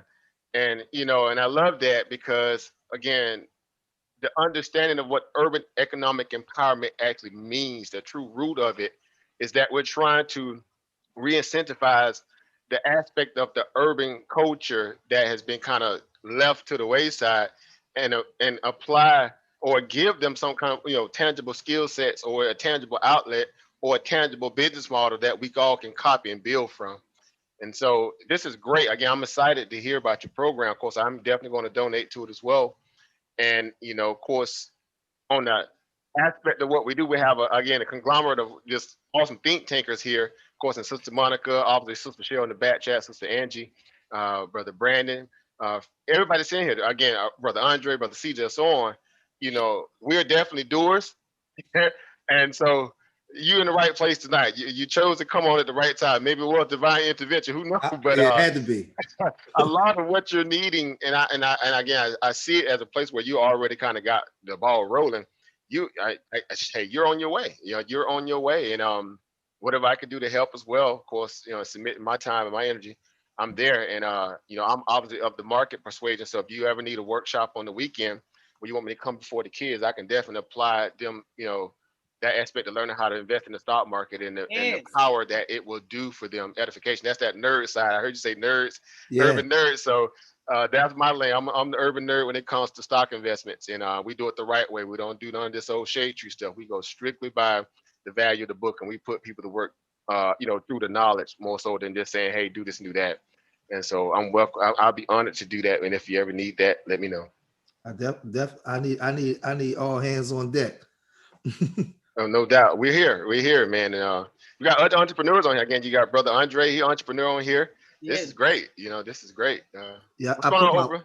Yeah, I put the email address in the you put in the Zoom okay, chat, I see it. Urban Nerds Foundation. Mm-hmm. Okay. What's up, Andre? Awesome. He in the cut. He must be in the gym. Let's see. Make sure. Yeah, he's in. Andre, he's in the. Hey, what up, Mo? Area. Oh, there you go. What you got going on? What's going on, Mo? Ain't nothing, man. Putting my wives to sleep, listening to y'all. You know how that work. No, I'm just chilling, man. I worked out this morning, so African Emporium inspired me to take the day off since he went fishing, as he do every day. I've been dying to get back out there over. This is only my second day back since that New Year. Said, that dude said, I got my rod out. He said, the boat is at the dock. He said, I'm about to, like my grandfather said, you hook them, I cook them, you buy them, I fry them. You know what I'm saying? They went out there and put in that work. And like I said, just inspiration, man. And, for what it's worth, Black folk need time to detox too. And, listen, what a great day. The most important thing about work is the actual leisure, right? Right. Not to quote a white man, but like that was what that's what Ford created, right? With the whole vacation system, right? When they were on the assembly line 24/7, right? When they came up with that idea, like, leisure is just as important as work. That's what we've lost in this hamster wheel of the United States of America that has been created, but it is what it is. As we always say, shows like this, programs like this, or your show Emporium is what kind of hopefully get people into the understanding, like I told somebody today, if you're not growing your money in 2021, you're going to perish. That's just how this country is built. You're going to perish, because that hamster wheel only gets bigger, and at the same time it gets smaller, right? So it's like, right. It gets smaller for those that can get on it. That's what's the sad part about it. The wheel get bigger, but exactly. It excludes a lot of people off of it. That is so true. Exactly my point. And and I'll be trying to, a lot of people now who's around me, especially in my corporate slavery, now they're like, Andre, I want to buy gold like you. I want to do this. I want to do that. And now it's crazy because it's just like I guess the seed I planted with them 4 months ago, 5 months ago, 6 months ago is now, the chickens are coming home to roost because now they come to me every day about it. Like, and I'll show you. Yeah. They were like, oh, thank you so much. You don't charge me. I said, I would never charge a Black person for that, man, because I practice a high performer nepotism. Everyone else, like, it was a guy on Facebook today, some new dude. This dude said, I'm gonna teach you how to leverage credit for cash so you can buy all these luxury items. My man had a Lamborghini full of Louis Vuitton stuff. I said, if any of y'all fools buy this man's class, y'all deserve exactly what y'all get. So you paying for that Lamborghini, you're gonna be the one paying for it. You won't be they don't understand. People do not understand when you're purchasing that type of like these courses, you're literally undergirding the commercial. You understand where I'm coming from? Right. You literally are undergirding the commercial. You actually just pay for the next commercial. Exactly. It's just silly to me, man. And of course, I had someone say to me, I feel sorry for you because even though one guy commented on the video, he said, I feel sorry for you because you missed the point. Even though the guy is dressed in a Louis Vuitton. Now the guy is 320 pounds with a Louis Vuitton crew neck on. Don't know. You out, Monica? I'm gonna jump off. I gotta get my son in on the bed. But I gotta get in I want to get in contact with Garfield. I'm gonna give him a call. Okay, Cheryl, you had something you want to say to George because you jumped on. Because the only reason you came on because George on here because you don't come on, folks. Cheryl, don't throw out this on the bus, Hold up. Well, so Shannon- Garfield ain't here anymore. So who's gonna be in charge of the girls? Then who's gonna be in charge of the girls since Garfield ain't got no more? I guess it's gonna be you, George. Either you or Andre, cause y'all good with the I women. gotta get my son in them to bed. Go ahead. All right, George. Thank you for coming through, man. We All right. you. Yeah, I'll email you. All right. Yeah, appreciate you, George. All Appreciate you. right, thanks. All right. Cheryl. What's up, girl? Absolutely nothing. I was just jumping on. What do the honors? Nothing. I was just jumping on. Heard y'all talking. Thought I'd help out a little bit. Thank you. You put We some miss you, Sister Cheryl. Well, I can definitely say that. I don't miss her. I talk to her every day. Every day. See, y'all already making moves behind the scenes. No, it's good to have that element. You know, again, you guys are awesome, and I just enjoy the fact when I get around, as I like to say, my intellectual peers, and when we can run some ideas together and come up with some solutions. So again, Brother Andre and Sister Angie, and again, just everybody that's intended, Brother Rich and Brother Brandon. It's good to have Black folk that's here that applying pressure to change. So that's great to hear you. How have you been? It's good to hear from you, Sister Cheryl. Yeah, I've been doing okay. Can't complain. Good. Stand safe, right? I like your background. That background is nice. Thank you. Hard work, trying to spruce it up a little bit. I like Sister I saw that with Sister Monica. She had the green screen. I saw that earlier during the award ceremony. I just look at Monica. That was nice background. This is nice. I can't believe it. This is nice. This is nice. I'm getting there. But look, brother, this is yours. Oh, that's nice. I like that. Hey, thank you. See, hard work, man. This is great. There goes. This is why you undefeated, Sister Monica. That's exactly why you undefeated. I have to put it in the mail to you if I get it right.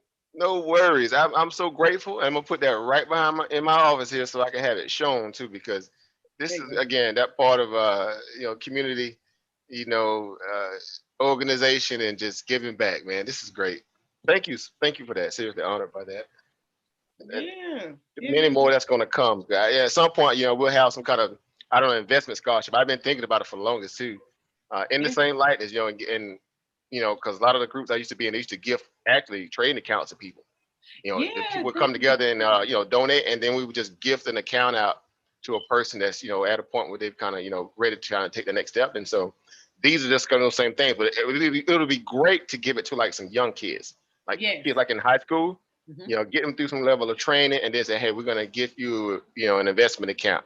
Right. And that's great because then it can be monitored by the parents and the crews, and we can help them. That money obviously is working. So it won't be like they'll just be, here's $200 and they go spend it on, whatever. It'll be working. So I'm excited. But Sister Cheryl, I mean, how's it going? I mean, good. Goodness, it's been a minute. Cheryl's out there doing that. Got some any call center jobs. Oh, wait a minute. Yeah, I was jumping in. I'm sorry. I had went and got me something to drink. I was thirsty. Yeah, nothing much. Still in Alabama? Oh no, I'm in Georgia. Oh, well, I was thinking you was in Alabama. You bought that nice house. Okay, so it's transition. Okay, great. Oh yeah, I had to get old Garfield to help me with the little credit stuff. So that's what we was grinding on, trying to get that all done. And teamwork. Yep, she did good. I'm so happy. I used some of Garfield's credits tips. Got folks up to Cheryl, I gotta tell you, it went up another 69 points from 153 points, jumped to 129 points, then jumped another 69 points. So you jumped 200 points in the last 2 weeks. Yeah, that's what I said. Like 715. I'm looking to push him to 800. So he get to 800. I'll never say I ain't never helped nobody out. Right. I know, right? That's why people be thinking Garfield playing with that credit, but man, he got all kind of stuff off my report. Really, I just had some student loans, and some of those had fell off when I was dealing with y'all. when we was writing those letters back. This was months and months. Hell, was it over a year or so ago?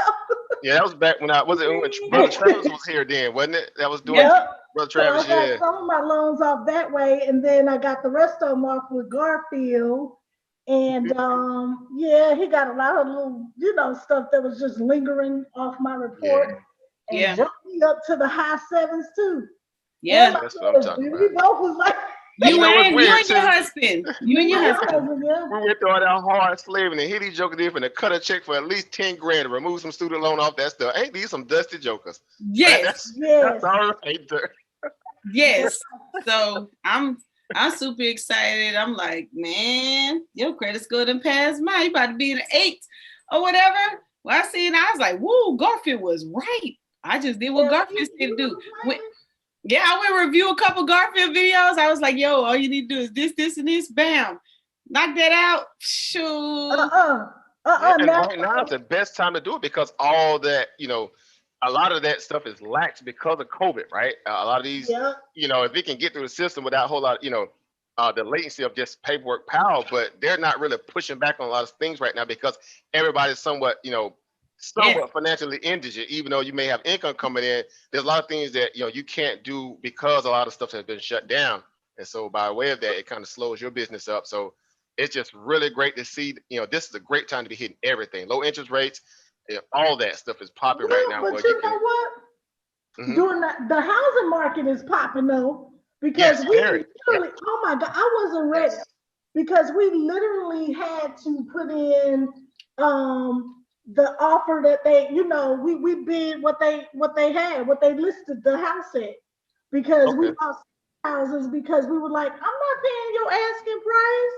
I'm not paying your closing costs. Oh, bro, no mean, not in this low interest rate environment.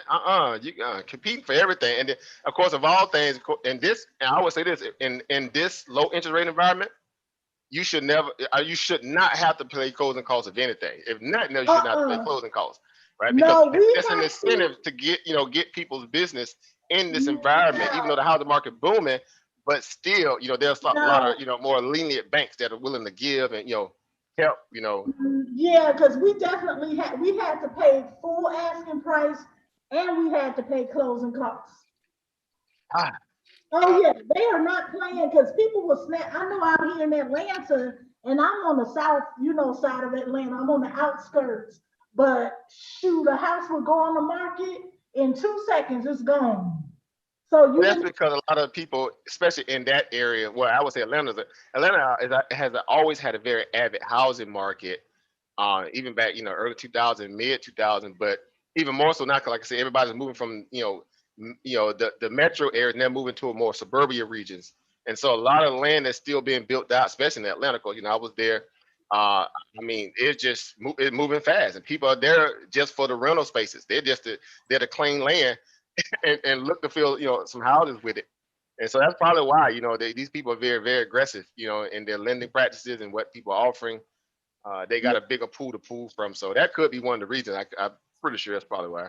And in Texas, because I have some of my girlfriends out there trying to buy homes as well.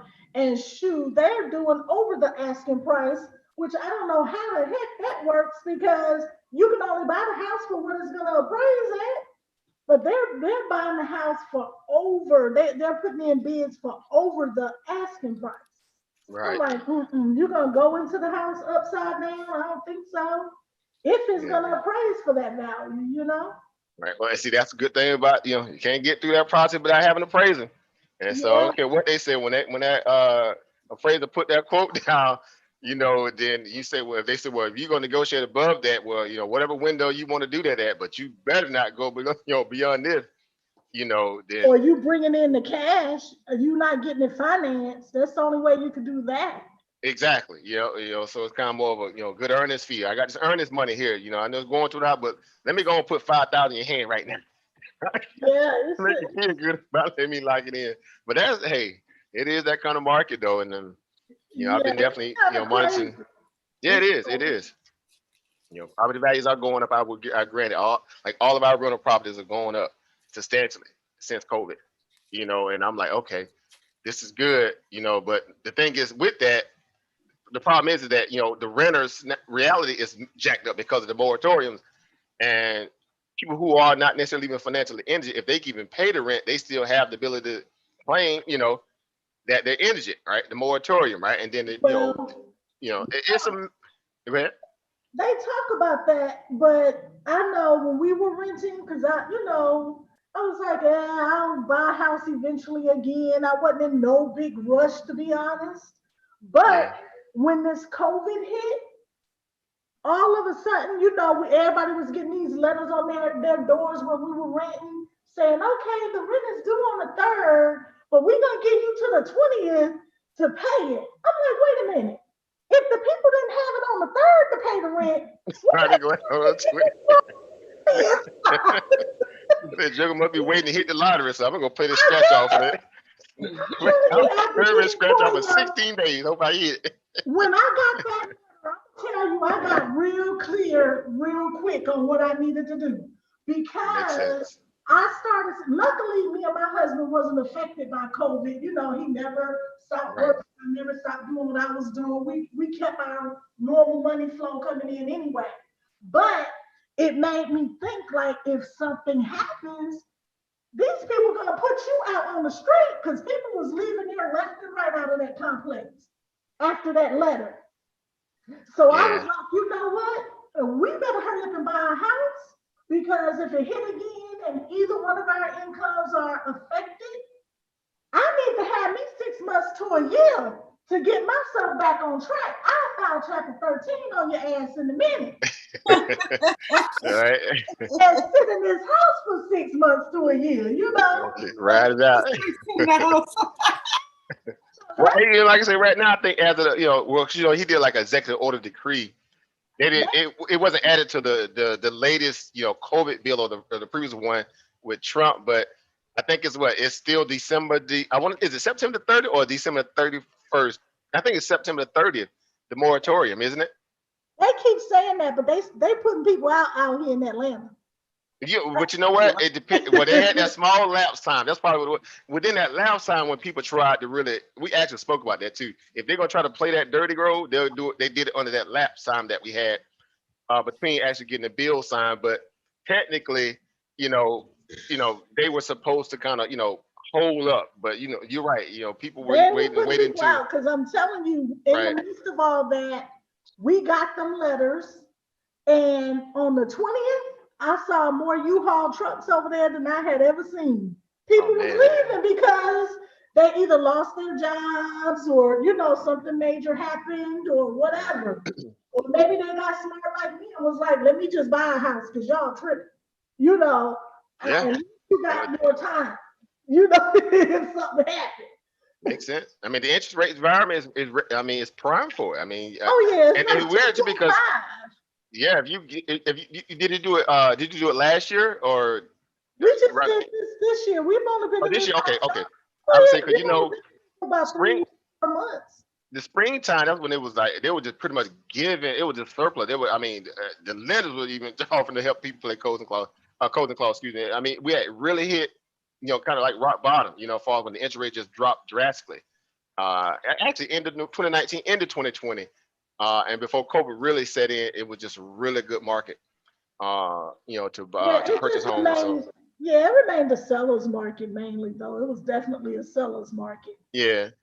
Yeah, they was down here selling damn trailers, a double wide trailer for $300,000. I'm like, now.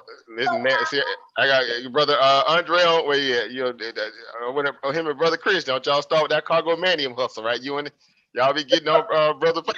Her brother for life. Get the condominiums in.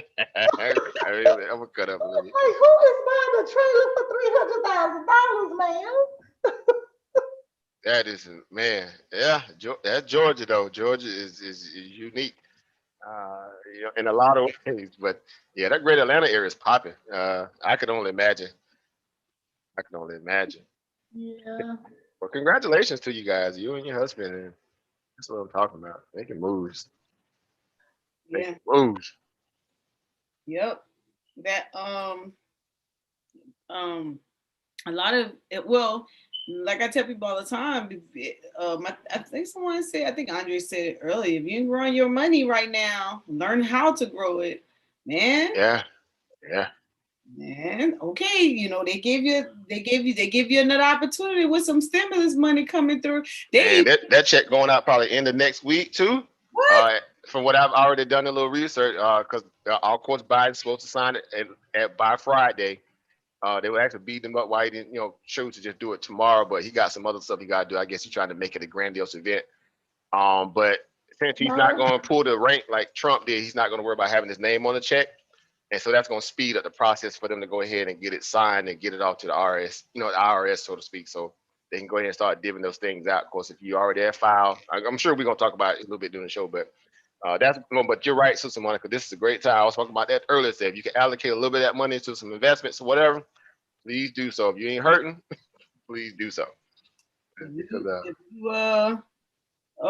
and for small businesses, right before this stuff, everybody want to know how you can get some seed money, how you get some startup costs, how you get a grant. Man, they giving you money.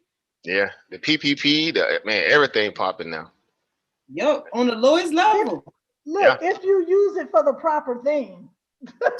I mean, now the proper thing to pay yourself, if you can't get that right, something wrong with you. Well, we going out buying Louis Gucci Prada though. That's what we pay yourself a check and take your money and go buy what you want. That's it. Grow it and like, what is wrong with these people getting these millions of dollars? I'm like, I don't understand. You can buy a whole apartment complex. Hell, you can incorporate a city with that kind of money and get your own city going. You talking about that CARES Act? Them jugger ran that CARES Act to the ground. They are crazy. It was that CARES Act that got juggered in trouble. Them jugger was all on Facebook with I got that grant money. Yeah, the unemployment one. The unemployment one was the best. Yeah. The rap song, man. Oh man. That was the best. I said, I ain't never seen such idiots before in my life. It was a mess. We had some good content speaking on that. So I was like, man, this is, I'm all for the people know how to get something. But again, you got to realize, it's bad enough that they even want to give us anything, but you best believe at some point they're gonna try to double back and see exactly who's doing what. But this round here, I will say this particular round here, they actually opening up the bar even more now. So, it's less, risk, aspects to it now. So the PPP, they just pretty much giving it to anybody. So you just got a gig. All you gotta do is just have a gig. Right? You can get at least a minimum of $1,000. And if you're in a low income environment, you can get 10 grand. If you live in a low income environment, you get automatically cleared for 10 grand. You need to provide no proof of payroll, employees, none of that stuff. They're gonna give you 10 grand. Look, Mo, get you some cardboard paper and about 3 cups of lemonade and go out in the front yard talking about you selling lemonade. Man, I'm so mad because I'm in the area, man. That disqualifies me easily because I don't finish. Man, what? Like, but you still can get that 1,000, but you can get the 1,000. Like I said, you can get the 1,000. For at a minimum. Yeah, at a minimum. So it's great. Yeah. So and anything under 50 is a write-off. So I don't even understand. All right. Unemployment, unemployment, that's a write-off now. Like I said, this is the part where they knew the Democrats were going to really, open up that floodgate. That's a 10 grand write-off on unemployment. You got the child tax credit. Of course, it ain't got implemented all the way yet. I think they say by June that should be in effect.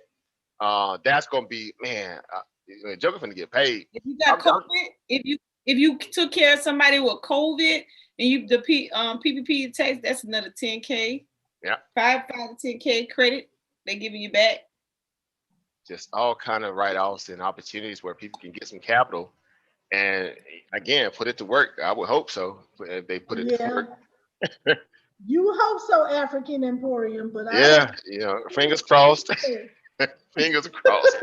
You know how Shay and Ray them are. Yeah, but they got 2 years to get right because that next Senate runoff by 2022 they better get right now and milk these reconciliation acts and everything they can right now because you best believe Juggler will be getting these Republicans going to be steaming to try to make, try to overturn some of this. They don't like to give people nothing anyway that's already there. So it's just a chance to take advantage of it. Truly.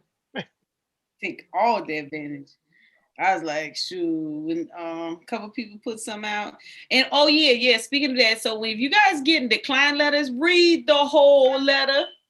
There's a part on the bottom that says if you would like to put in a reconsideration, here's what you need to do. They just want to see you write something up and explain your situation, and they're gonna fund you. Don't give up. Don't give up on the first line. Don't give up. I've had a couple of people that already happened to. We did the reconsideration letters. They got funded. So one person got like 20K. I was so happy for her because she do those kids. She have about 75 kids in that studio every Tuesday and Thursday. It's been doing this since 2007. So yeah, let's go, y'all. Let's get it. So I see we got Rich in here, Caesar, everybody in the building or whatnot. But African Emporium must be about to give out some good. Everybody in the cut.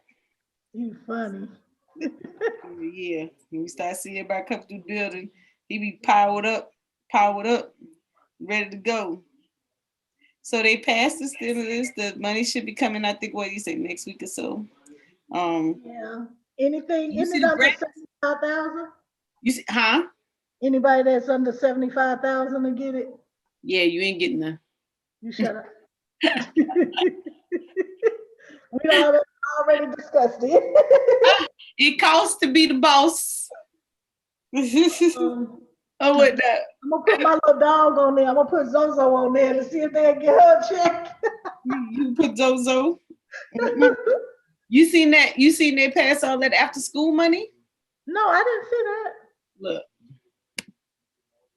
So we gotta jump on this, Cheryl. We gotta find them dollars. This one right here. The American Rescue Plan.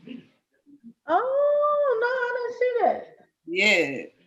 So it's supposed to be pushed down to the states and then down to local city and county. So it says city passed a version of the ARP provides $121.975 billion for elementary and secondary school emergency relief fund. The grants to state education agencies. So the education agencies are gonna have it. For pre-K through 12 public schools, with 90% allocated to those local educational agencies, following the same terms and conditions for funds provided in the fiscal year 2021, which includes after school and summer learning as allowable uses. The new version also adds implementation of full service community schools as an allowable use of funds and adds summer enrichment in the examples of allowable activities to address learning losses. So it looks like the money's gonna be at the Department of Education. Okay. So maybe you remember those solicitations we used to find, well, you used to find rather before. Yeah. I wonder if that's how they're gonna, you gotta be a vendor and all that stuff. I wonder if they're coming out in solicitations. I haven't looked lately, but I gotta get my game up. Yeah. Yeah. So, yeah, so that's probably where those gonna come. We gotta tap into some of this money, man. I'm tired of the money coming out and we ain't getting none. All these programs everybody got, Well, we say we don't really have, we don't have a whole lot of gatekeepers, and the ones that we have aren't really trying to help us. You right about that on the gatekeeper side of the house. We really that kind of like goes over whatnot. So, but everybody else, what else y'all got on your minds? Let's see. Somebody inboxing. Okay, so that's all. There's really, PPP, EDIL. I don't know. Somebody want to get into some charts or something. Everybody in the cut. Somebody else must be live or something. Y'all mighty quiet today. Yeah. What's up, Angie? This is great. I always like listening to you all brainstorming. I'm writing as usual. Yeah. Notes. Yeah, sure. Put quite a few. It's gonna be great. Definitely, I'm holding that spot for you. Tuesday night, we'll do that jam. Yeah, that would be cool. Sure put quite a few in the chat. That was really cool. That's nice. That was serendipitous. He brought out topics that she already, was picking up. See, so what we're manifesting, it's all coming in line. So that's good. Yeah, Cheryl quick on her feet now. She quick. She in the chat. You say something, boom. She already looked it up. She must be having a great day. What's going on? We didn't drop Cheryl out to play. In the market and sharing. I know this morning I woke up with like $85. Was it 65 or $85? I forgot which stock it was. Was it Riot? No, Riot was like 20 something. Because I got a call late. So my call was like $100. I think I made already 25 on it or something like that today, but I didn't close it. Something else that I invested in yesterday, I woke up and it was like 65, between 65 and $85. Yeah. I didn't. What was it? Oh,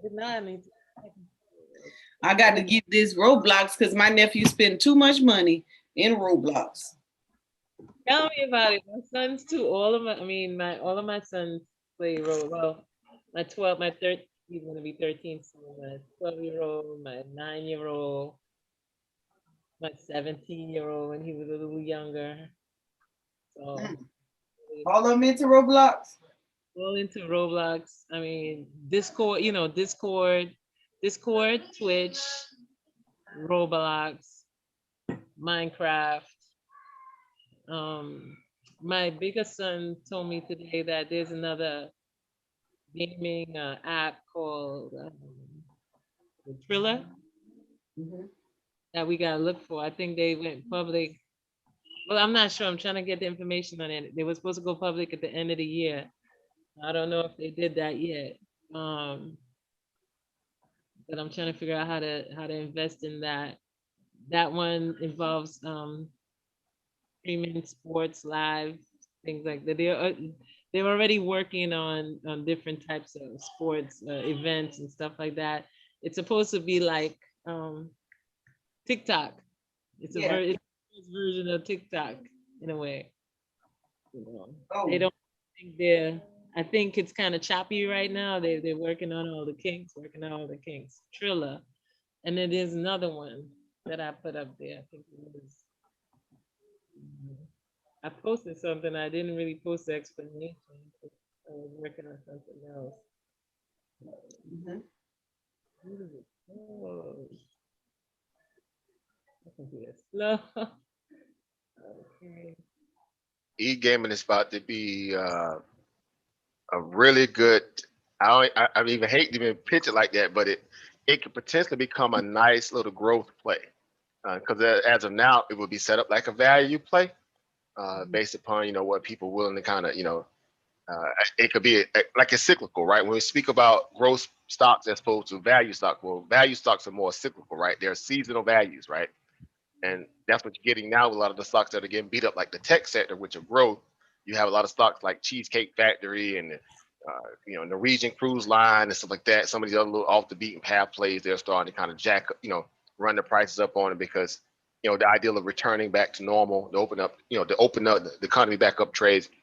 But a lot of these stocks are more just value plays, right? But I can definitely see and foresee a lot of these e-gaming sites e-gaming stocks or just stocks that are dealing in that entertainment leisure space. In this case, of course, kids can be very useful as a potential growth stock in the future because the whole idea, even with GameStop, they're looking to kind of reinvent the wheel in their business model, right? They've been bringing on certain people to kind of help them becoming more online presence, right? Right. But like the Twitch is looking to go IPO. I know y'all probably I posted on that. I won't say Twitch. this week or last week, but Twitch is thinking about doing a direct, well not direct, listen, but excuse me, a SPAC, and they're looking to come under Shamat, right? Because y'all know Shamat is definitely being kind of dubbed the king of SPACs at this point. It used to be Bill Ackman, but Shamat definitely has taken over in a lot of ways. But Twitch is like huge. Twitch is like mega huge. And if they are able to come in as a SPAC listing, that will be again. I can see the likes of Roblox and the many other players that are in that space will get a bump. Of course, now you got the Activision, EA Sports, Take Two. Then also within that, some of the toy sector plays going to fall in line, like a Hasbro, Mattel, right? Because they do sell the figurines, right? The Roblox figurines, right? Beyond the gaming that they have, those stocks will kind of somewhat return back to prominence as potential growth stock. Because again, Hasbro is a growth stock. No matter look at, look how long they've been in business, like forever, right? And so Mattel, those stocks kind of left for dead because what happened with the Toys R Us situation that hurt everybody, right? Now Toys R Us is kind of coming back a little bit. That still opens up that space a little bit more for kids because kids is always a sure bet. No matter who you are, market knows kids are a sure bet, right? Because parents cater to kids, right? It's kind of like a solid dollar. So, and saying that, I want to cut your wisdom, Angie, but that's important. So Roblox is one you definitely want to keep somewhere close by. Let it go through a little opening scenario. Let it kind of go through all this, hype first, and let it die down and see where it lands and kind of settles, and then think about it as a potential growth play. At the point where they're being able to kind of utilize their platform to bring in other people, that they may get some mergers, they may get some more licenses deal. You want to watch for those kind of things like that in the e-gaming space or whatever, just period, from the figurine, that they may offer as well. So I like it. And another one real quick, I'm gonna just throw this one out there on GP. Y'all know I just like get to talking, forgive me. But SLGG, right? That stock is poised too. I think they got earnings tomorrow. I want to say, I could be wrong, but there's this rumor circulating that GameStop may be looking to acquire them because the whole idea that GameStop is looking to reinvent themselves and become a more online presence, which will really save their business model. That company could be, somewhat swooped up in the mix. So, so everybody just keep your eye on that one. GPS, SLGG. Hint, hint, wink, wink. They are e-gaming site. And definitely, had, recently broke out not too long ago, but it's back on the scene because of, the idea with, GameStop, acting belligerent right now and, hurting Wall Street right now. So keep your eye on that one as well. And definitely Twitch, like I said, Twitch already, I think they kind of already approached Shamat, off the record, but on the record, that they might be looking to want to come public, through the SPAC. And I have no doubt. I've said that with a few different ones, like Beyond Meat and others that I've really put a lot of research in. I have no doubt Twitch will be a really big boomer in the markets if they do. Yeah. There's another one called Skills I was trying to say. Skills is another. Yep. They had earnings tonight, I believe, if I'm not mistaken.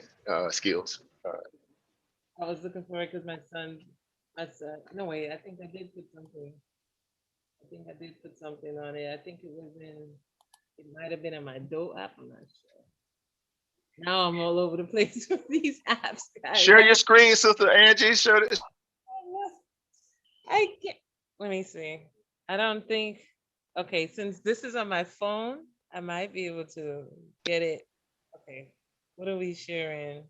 Share some of those stocks. Or I know you've been helping Sister Cheryl make some money, Sister Monica. I know her portfolio loaded. Cheryl, big balling. Yeah, I know. No, she's loaded with some good plays. Y'all funny. I ain't mess with that market. I ain't bought me a house. So I'm But you know good. what?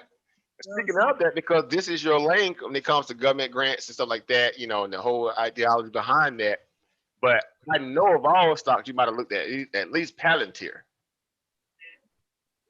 Or at least probably thought about Palantir, but that's definitely in your, right up your alley a little bit too. Between you and Sister Monica. We can be coming on. Angie, you sharing? I'm kind of like stunned. Hold on a second. I don't even have Palantir. I should still have some Palantir, but Oh, you're on your cell phone or your computer computer? When I cleaned out like my Robinhood, I took everything out, basically put it into the Bitcoin and Bitcoin. I didn't have that much in there, and then I had put like what I had in stash. But what I have in Doe is probably like 250 that I spread out on some penny stocks, some smaller stocks. I'm not sure if I had skills listed, but I don't know if I added it. Let me see what I got in there. Oh, you good? I was thinking you were gonna share your screen for your chart, like some of the stocks, but no, don't. Yeah, like trading. Yeah, like trading view. No, you good, sis. I ain't putting you on that kind of.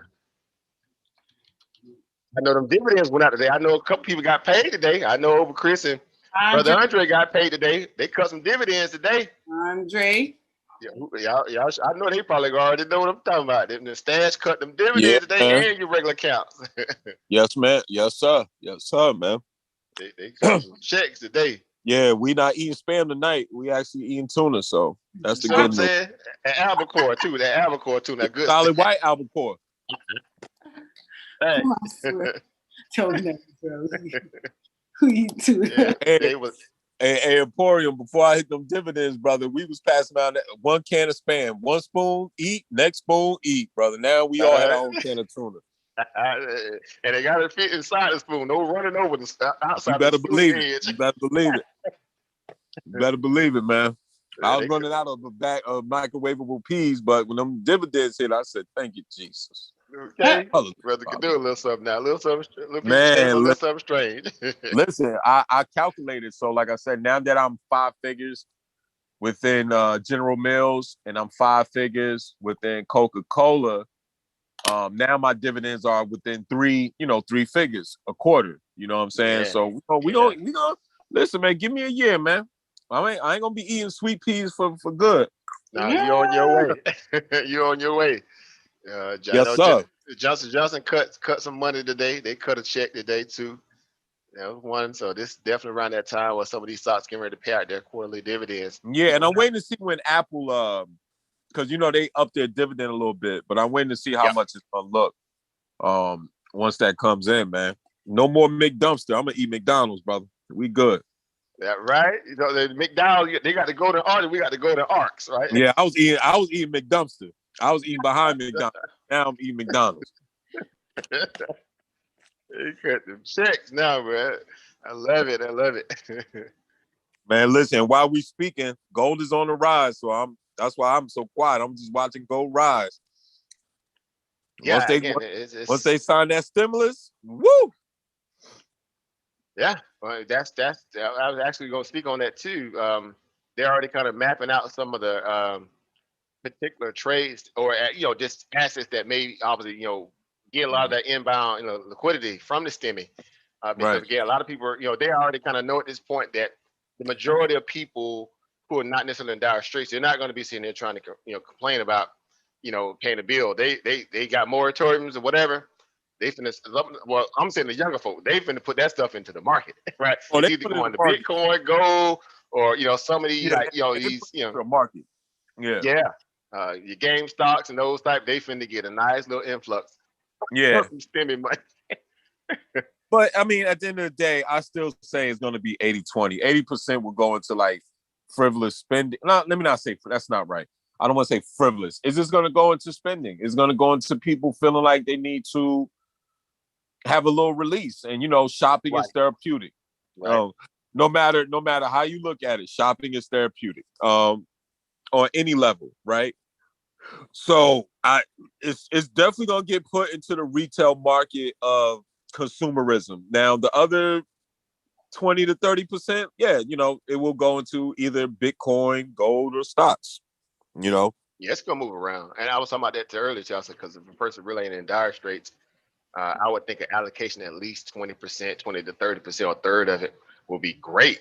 Because at least if you look at it from the understanding, that's pretty much like we always have said, it's a glorified savings account. Okay, worst case happens, you can make some money, right? Worst case, because you know, if it ain't a loss until you sell it. So if you put it in a stock like an Apple or a Tesla or you know, some, you know, obviously, you know, not crazy, and just, you know, sit on it, right? And just forget about it, you know, chances are, you know, that opportunity or the asset is gonna turn over. And so it really is a net positive. And you got some money put away, right? As opposed to just blowing it all, you know. Yeah, I mean, yeah, listen, that's, as we said from day one, that's culture, right? Once you get into that mindset, it's culture, you know, and that's it. You know, no matter how you look at it, you know, it's really the person's mentality. Like I always tell people, the same man that feeds you is the same man that starves you. When this job tell you to go home because a lot of things have changed, who's going to hire you at that same rate you've been making? Like, you know, and if you're not ready to like grow your money and learn that you will perish under the elephant's foot unless you do it. I'm listening. You know, I did, you know, one thing y'all all can vouch for me and certain people who may be watching in the chat, I do everything for free. If y'all call me in the middle of the night, I'll teach you whatever I can. So listen, once my lick hit, I'm butt naked in Monaco. I'll see y'all. That's it. Living life. Yeah, listen, I did my duty. I never said person owe me nothing. People call me, I'm like, yo, sit down, I'll show you. Boom. I did my duty. The last thing I did, and Mo's my witness, I'd show people like, yo, this is how you buy gold, y'all. I said, now when my lick hit, I'm out. That's it. I'm out. I'm telling you. Yeah, community service. Yeah, but see, that's what you're supposed to do. Everyone else, listen, everyone else do it at their dinner table. When, you know, like, I don't, first of all, if you know black people are broke, which we are, why am I going to charge you a certain amount of money that you don't have? That money you could have just taken and invest. Now, in your case, or like I say, I understand for people who provide services like Emporium or Crit, or even Mo, I understand that has to be some type of compensation. But for me to just put the spark in you to invest, I'm not, you know, that's different. That's just me just saying, listen, bro, I understand what you're going through, or sister, listen, there's ways to grow your money, and there's ways to really learn that. How can we say? You know, as I always say, the turtle wins the race. That's just what it is. Like, if you don't have that mentality, then you will perish in the new America. That's just what it is. Yes, like definitely America. All the time, if you ain't got money in America, you ain't a citizen. You just live here. That's just what it is. You're not a citizen. Yeah. It's definitely a marathon, not a sprint. So wise words, definitely. Yeah, definitely and it's just the persistence of understanding that you got to put that money out to work. And all of y'all know, and nobody love no fly stuff like Andre. Period. But I subdued all of that to get some money. You know what I'm saying? The sacrifice will be made, right? Right. Right. You know, when Christmas came, all my girlfriends got a pair of socks. And I wrapped it in a Bloomingdale's bag, but it was socks. Like, this is what y'all gonna get. You did your part. Matter of fact, last thing I'm gonna say, right? So one of the people that I put this spark into, right? They said to me, why are you so, you always talk about money? And I said, well, me, I read a lot of books, right? And I read a lot about psyche and the human psyche. And my favorite person, the best con artist of all time, P.T. Barnum, right? The one thing he said that's true, you know, and it's a small book he has called The Art of Money Making. Mm-hmm. And, you know, he talks about how he had to stop drinking. He had to stop because he realized everything takes away from you getting money, right? And he understood that, right? It was just like, yo, why am I smoking? That money that I'm buying cigarettes with can go to get some more money. Why am I a drunk? That money can go get some more money. But I told the person this. They said, why are you so fanatic You know what I said to that person, African Emporium? I said, what is the 2 words a black man hears from another black man? That person said, what? I said, you're hired. Yeah. Think about that. That is power. That is powerful. You're right. Think about that. So right. I give up on this China shit. We can see it. We can see it. They was just talking. My bad. I didn't know you were sharing your screen, ma. My bad. Keeps going back to my. No, it's okay. While y'all were talking, I was trying to figure it out because it keeps going back to my login screen. The last time I was putting my whole code out. Remember, Monica? Yeah. I've been telling y'all, between you and Sister Monica, y'all gotta be careful. I know. But y'all getting out your online presence. Now, I was telling Sister Camille about that too. Cause one of the days I want to do like one in our little training session. We're gonna do like an online online etiquette session. Of course, it ain't nothing against people not knowing etiquette. Just how to make sure when you come online, you got all your stuff already kind of preset. Because I used to do that in the very beginning. I was like, hold on, I gotta make sure I had this stuff kind of preset. So if not, you'll be on there and Joker mess around and man, you engage Joker your social and Joker then went to Bloomingdale's just like over. They went to Bloomingdale's on you. Like, God, dog it. But no, it was kind of showing up a little bit, Sister Angie. I was trying to show my the dough because I put the penny stocks into the dough app, right? And then I was trying to show the Robin Hood with the riot today. The riot. If you need help, let us know. Maybe as soon as I got that riot call, it increased like something like 60%. Hey, Sister Angie, your dough and everything was showing when you did it. I saw the dough, but the Robin Hood kept jumping onto the the login screen. Like it kept asking me to put in my password. Oh, okay. So like, I couldn't. Every time I went to Robin Hood, it kept just. That's what I didn't know you was on your cell phone because cell phones are always going to be, they run on a different GUI, right? Your graphic user interface, and it'll kind of take precedence over certain apps. Have certain precedence. And it puts more information out there on a personal level than at least on the desktop. So don't put yourself through it. Says if you don't have to, don't do it. Slow. Like whenever we're on the Zoom and I try to share, it kind of slows it freezes the screen and there's no, I can't share it. So I'll figure it out one of these days. Yeah, no worries. No, don't do it. It's good. It's well. And do it like a presentation or something like that. But that's why I'm never prepared to do that with. I'm interested. I see people are starting to really, really, get a grasp of course, we're dealing with all this volatility. So I'm excited to see, you guys are making these moves now. Again, being able to kind of move within the trends of the market, and again, like a stock like a Riot. We played Riot like a fiddle, right? We caught that support at 38, like a fiddle, and Jokers jumped in. A lot of people, that saw me post on it, and they would hit me up like, man, appreciate that Riot, nudge, hint, hint, wink, wink. And it was just a perfect setup. It just seemed like it just bounced off that 38 trend line like butter. And then, again, went up as high as like 58, somewhere around there. Yeah. And the $40 strike calls, literally, which were Monday, were no more like 120, $30. Oh man, I missed that. Yeah, they were 120 at the burst, and they ended up cashing out well over like $1,400. Over $1,400 for $120, $30 off those contracts if you just bought the $40.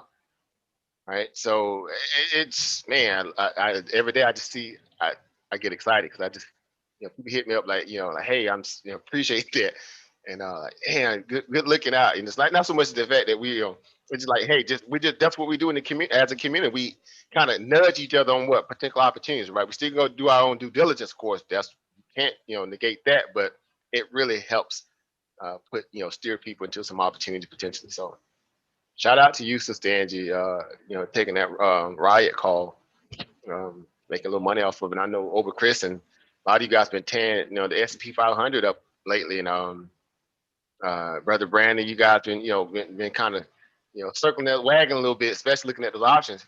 I don't know about Brother Rich. I don't know, had you been doing anything yourself lately, or you or Brother Mathis? Any brothers been? Try to get in a couple of trades with TD Ameritrade, but got kicked out.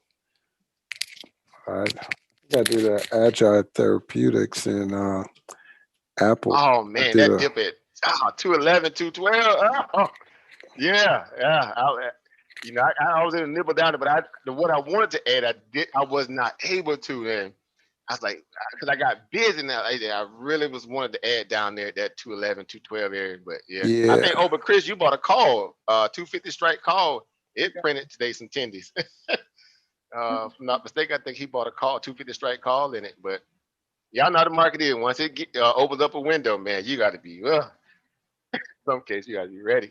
But that's all right.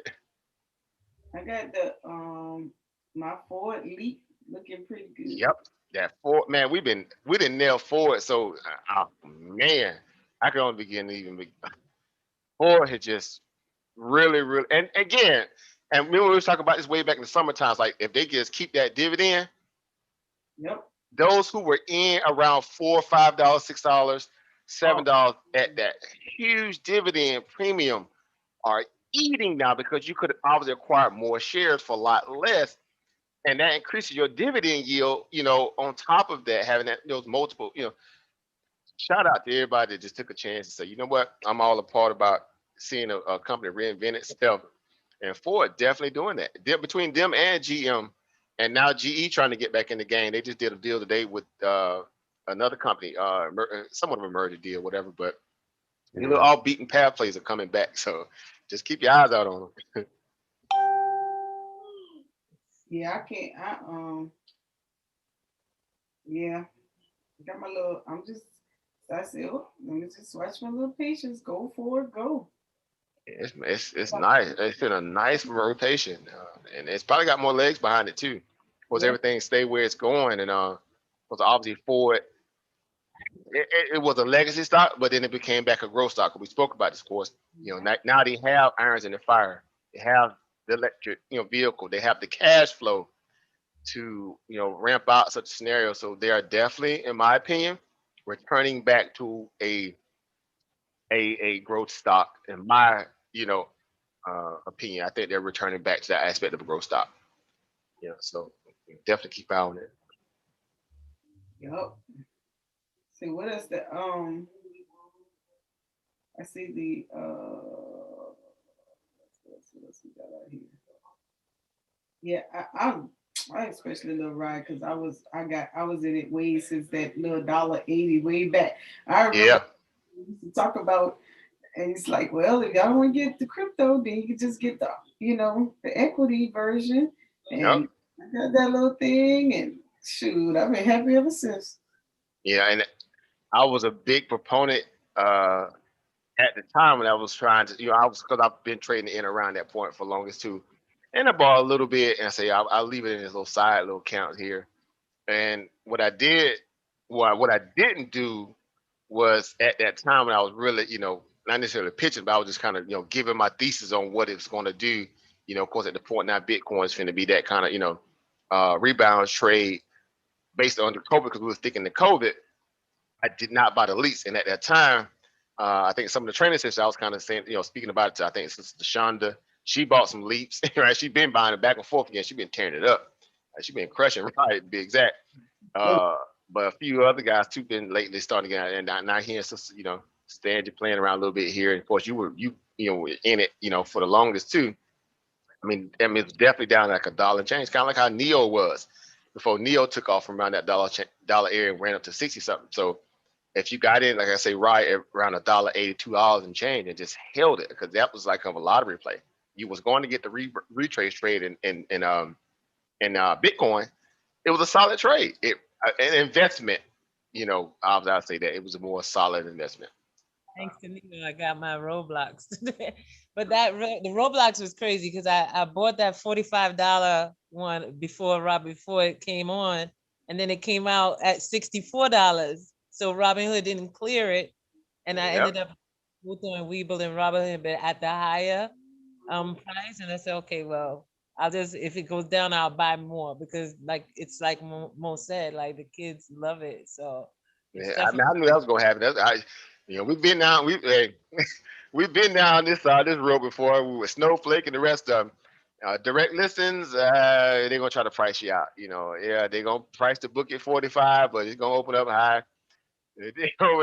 That's the game they play. That's why I say let the dust settle a little bit.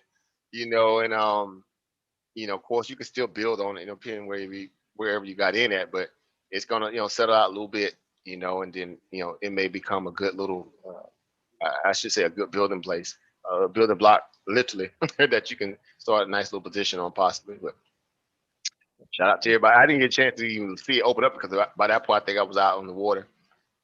But I $70, so it's still got some coming down to do. So by yeah, tomorrow. definitely.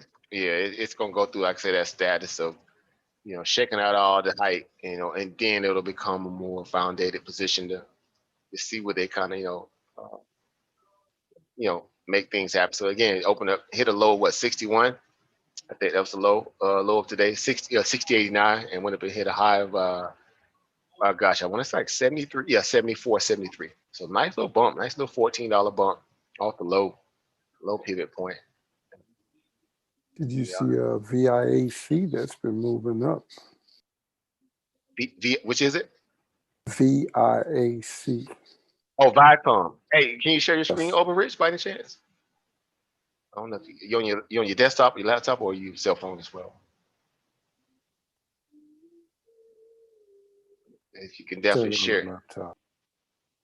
Yeah. If you guys can share it, definitely knock it out. And I love it. This is the part where we go to work. while time we got, this is Monica on deck, because I know she got to get up early, but maybe we can get a little bit in. And my hands put them up. That's the only reason why I ain't sharing. Be like I was last night. 1 minute I was there, I took a nap, woke up. They were customer come say she back. Part of them joke. I took a whole nap. I had to let them back in. Marquise, Brandon. Look at the beating on the door out there. Boom, boom. Monica, hey, let me in now. Let me in the house. Then they went for another hour. I was like, woof, man. Brother in. I got about 17 more days. Shoot, it's a habit now. I'll be bouncing up in the morning. So excited for you and just so proud to see you ladies and the fellas there too. This transformation has been awesome. I've been telling a lot of people about it too. Just kind of off the record. Yeah. And it's kind of sending people, like, hey, go check out, every morning the sisters on with the other, family. Mm-hmm. Actually, truth be told, I actually sent my sister, my older sister, to watch, because she's definitely kind of going like our sisters go. They kind of looking for that kind of that camaraderie, that aspect where you can see other people who are actually putting in work. It really helps motivate sometimes too. Yes, man, I've had coaches call me from back in my junior college days. A lot of individuals like way back, like wow, whatever you send me some of that.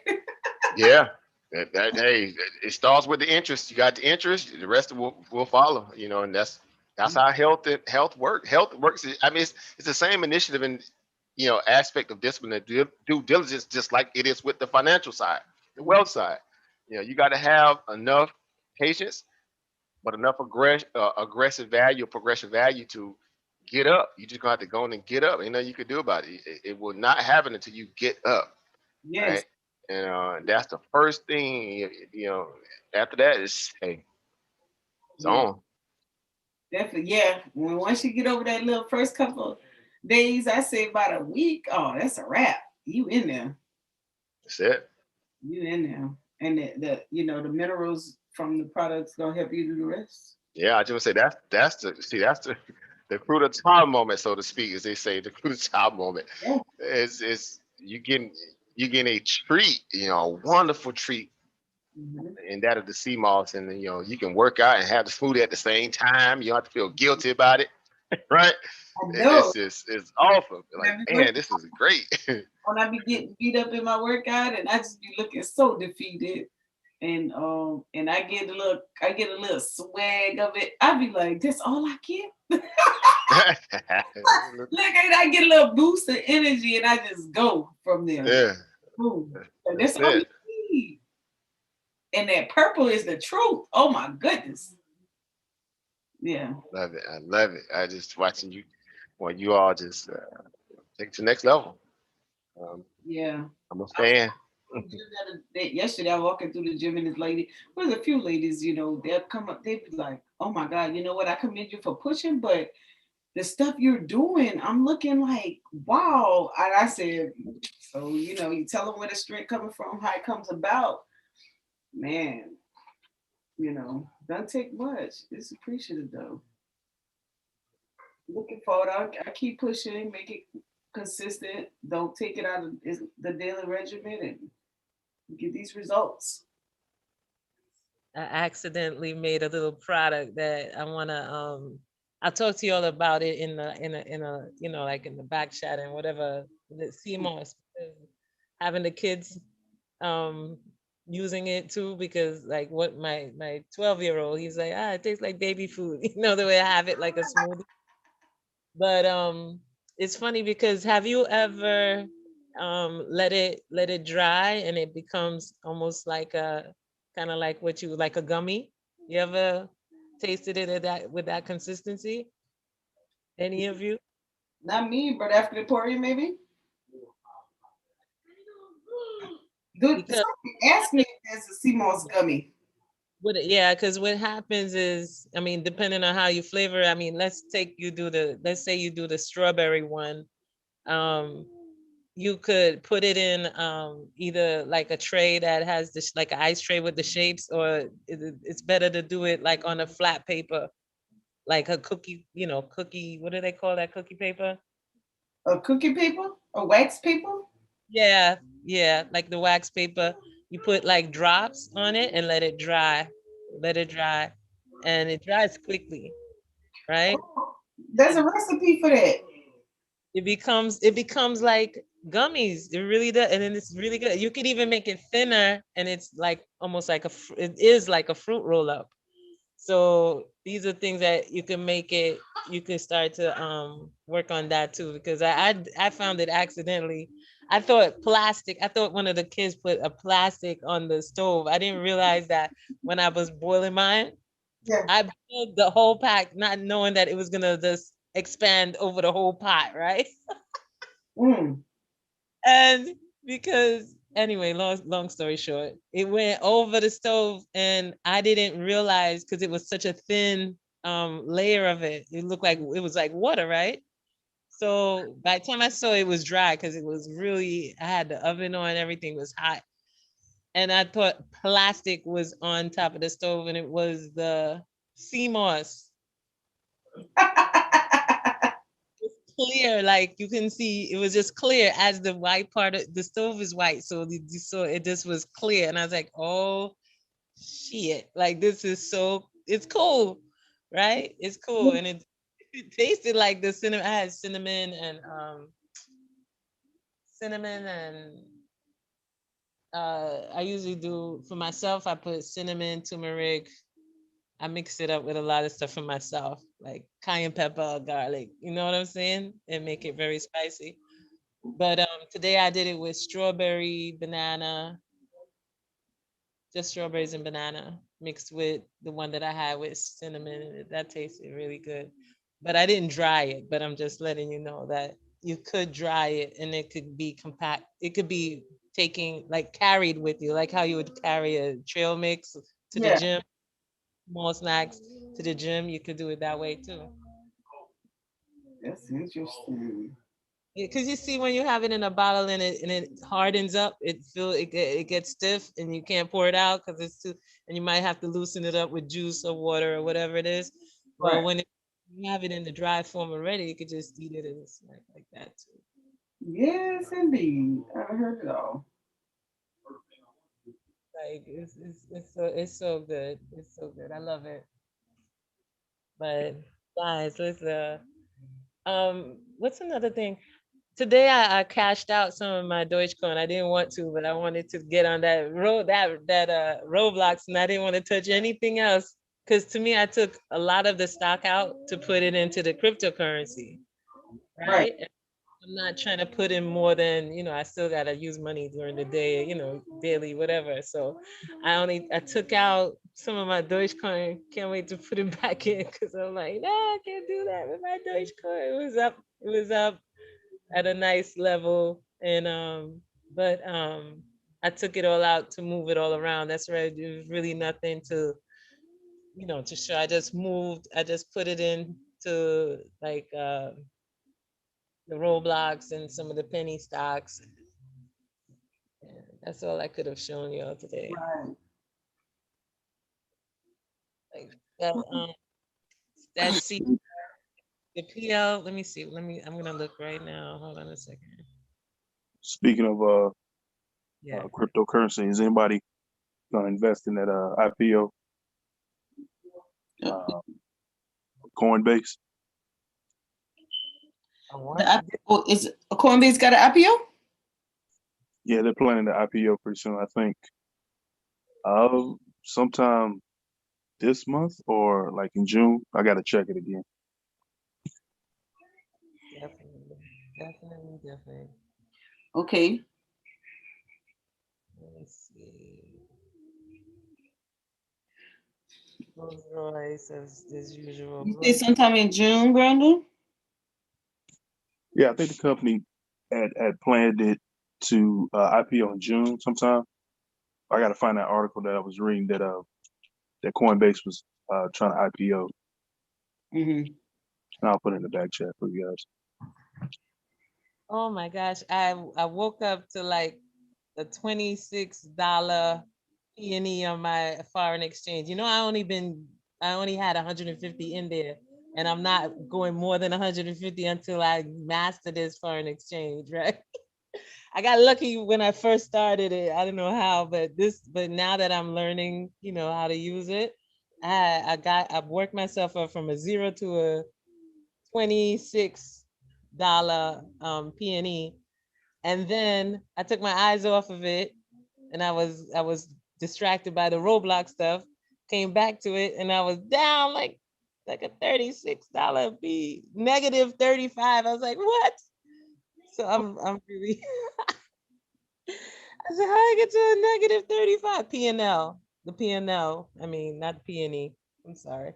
Mm-hmm. What was that? Negative 35. So I had to like work my way all the way back up. So AE was just talking about how we are learning how to maneuver, in the ups and downs. And that's basically what happened right now. So right now now it's back to a positive $1. But it was like negative 35. I almost fell out. I was like, what? What was because the JPY, the USD JPY, that it shoots up, it shoots down, it shoots up, it shoots down. Right now it's positive. It's at like a 102. It's trying to sneak on me, like move. But I'm expecting it to go much higher because it's showing me a pattern that looks like that reverse head and shoulder on the 10-minute chart. So yeah, what happened? Oh, I didn't see it because I probably had it on a 10-minute, but when I went into the what is it, 2 minute, or when I went into the shorter chart, that's where you saw the big movement.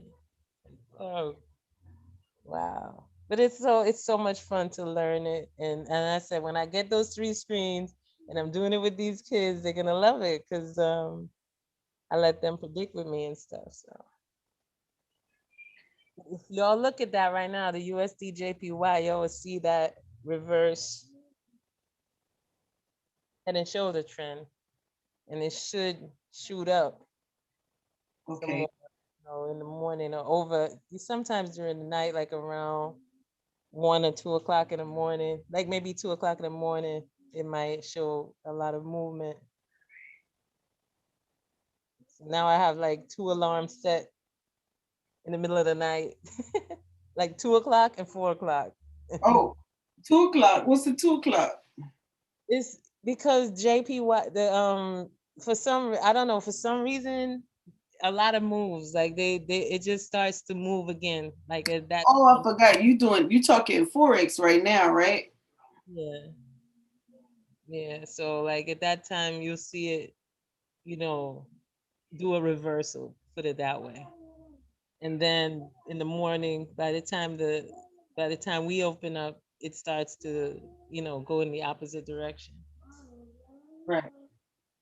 It was, if you look at that 10-minute chart on that pair, it's wild, man. It's wild to see how money moves and to learn how, what happens during these changes.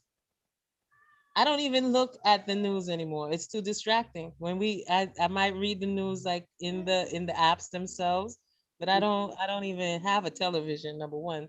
So the only news I get is from the internet. Yeah, I didn't even.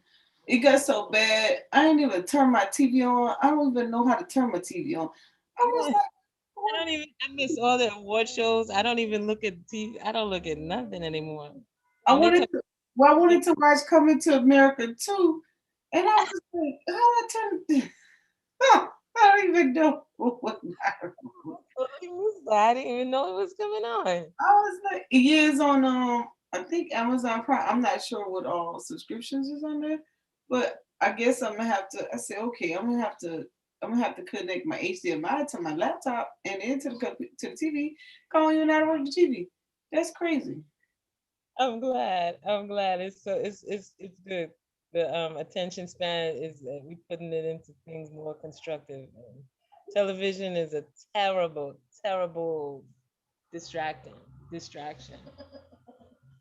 And like what is in the news is just ridiculous. Propaganda. It's just all propaganda. Right. Like off for a while. If you're gonna do the trading, you gotta have the TV off. Yeah. I was like, man, I'm tripping. I don't even.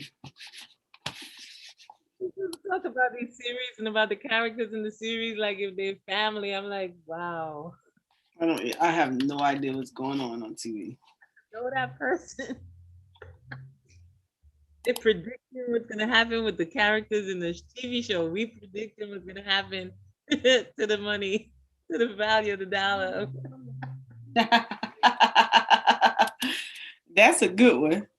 And if you start talking to anybody about it, they be looking at you like you're crazy. Like, what are you saying? That was me with the kids today. Y'all want to own Roblox? You don't want to own? Like they're like, I'm like, what? My son is laughing to me again. Like, sure, on Roblox. This is the company right now. I own Roblox. Yeah, because I told my nephew, he said, well, I can't wait because you keep telling me that I have to buy Roblox with some of my money. I'm like, yes, because you're driving me. With some of my money. Like you punishing me. You making me buy something with my money. It's not a bike or a pair of shoes. Right. All right, y'all. Anybody want to share their screen? Not me loading like that. Am I sure? No. Okay. My computer is doing its own thing. Y'all already know what's supposed to happen at 10 o'clock. Let's start to go down, down, down, way down. I remember there was a lot of stuff going on today regarding trade. I'm really trying to remember everything, but it was exciting to watch you guys with the spy and stuff like that. That was Chris. Oh, but Chris, you did? It was definitely not me. Yeah, I know. I know. I haven't touched the spy yet. I'm gonna get there though. I'm man now. Okay. Okay, everybody's out and about. Well, until next time, I suspect early morning for you, Angie. For everybody else. I'm not back at work yet. I'm off this week. Okay. At least a week to get back together. All right. Hope everybody got some good information. Again, appreciate everybody for donating to my scholarship fund. Make sure you hit up the Cash App, Monica Lamb. If you want to donate, I'll continue to bless all the students that I can, and I'll get your awards out in the mail. Peace, power, and profit, everybody. I see y'all in the morning because y'all know I'm about to be man down. I'm overdue. I'm 2 hours late. Oh, peace.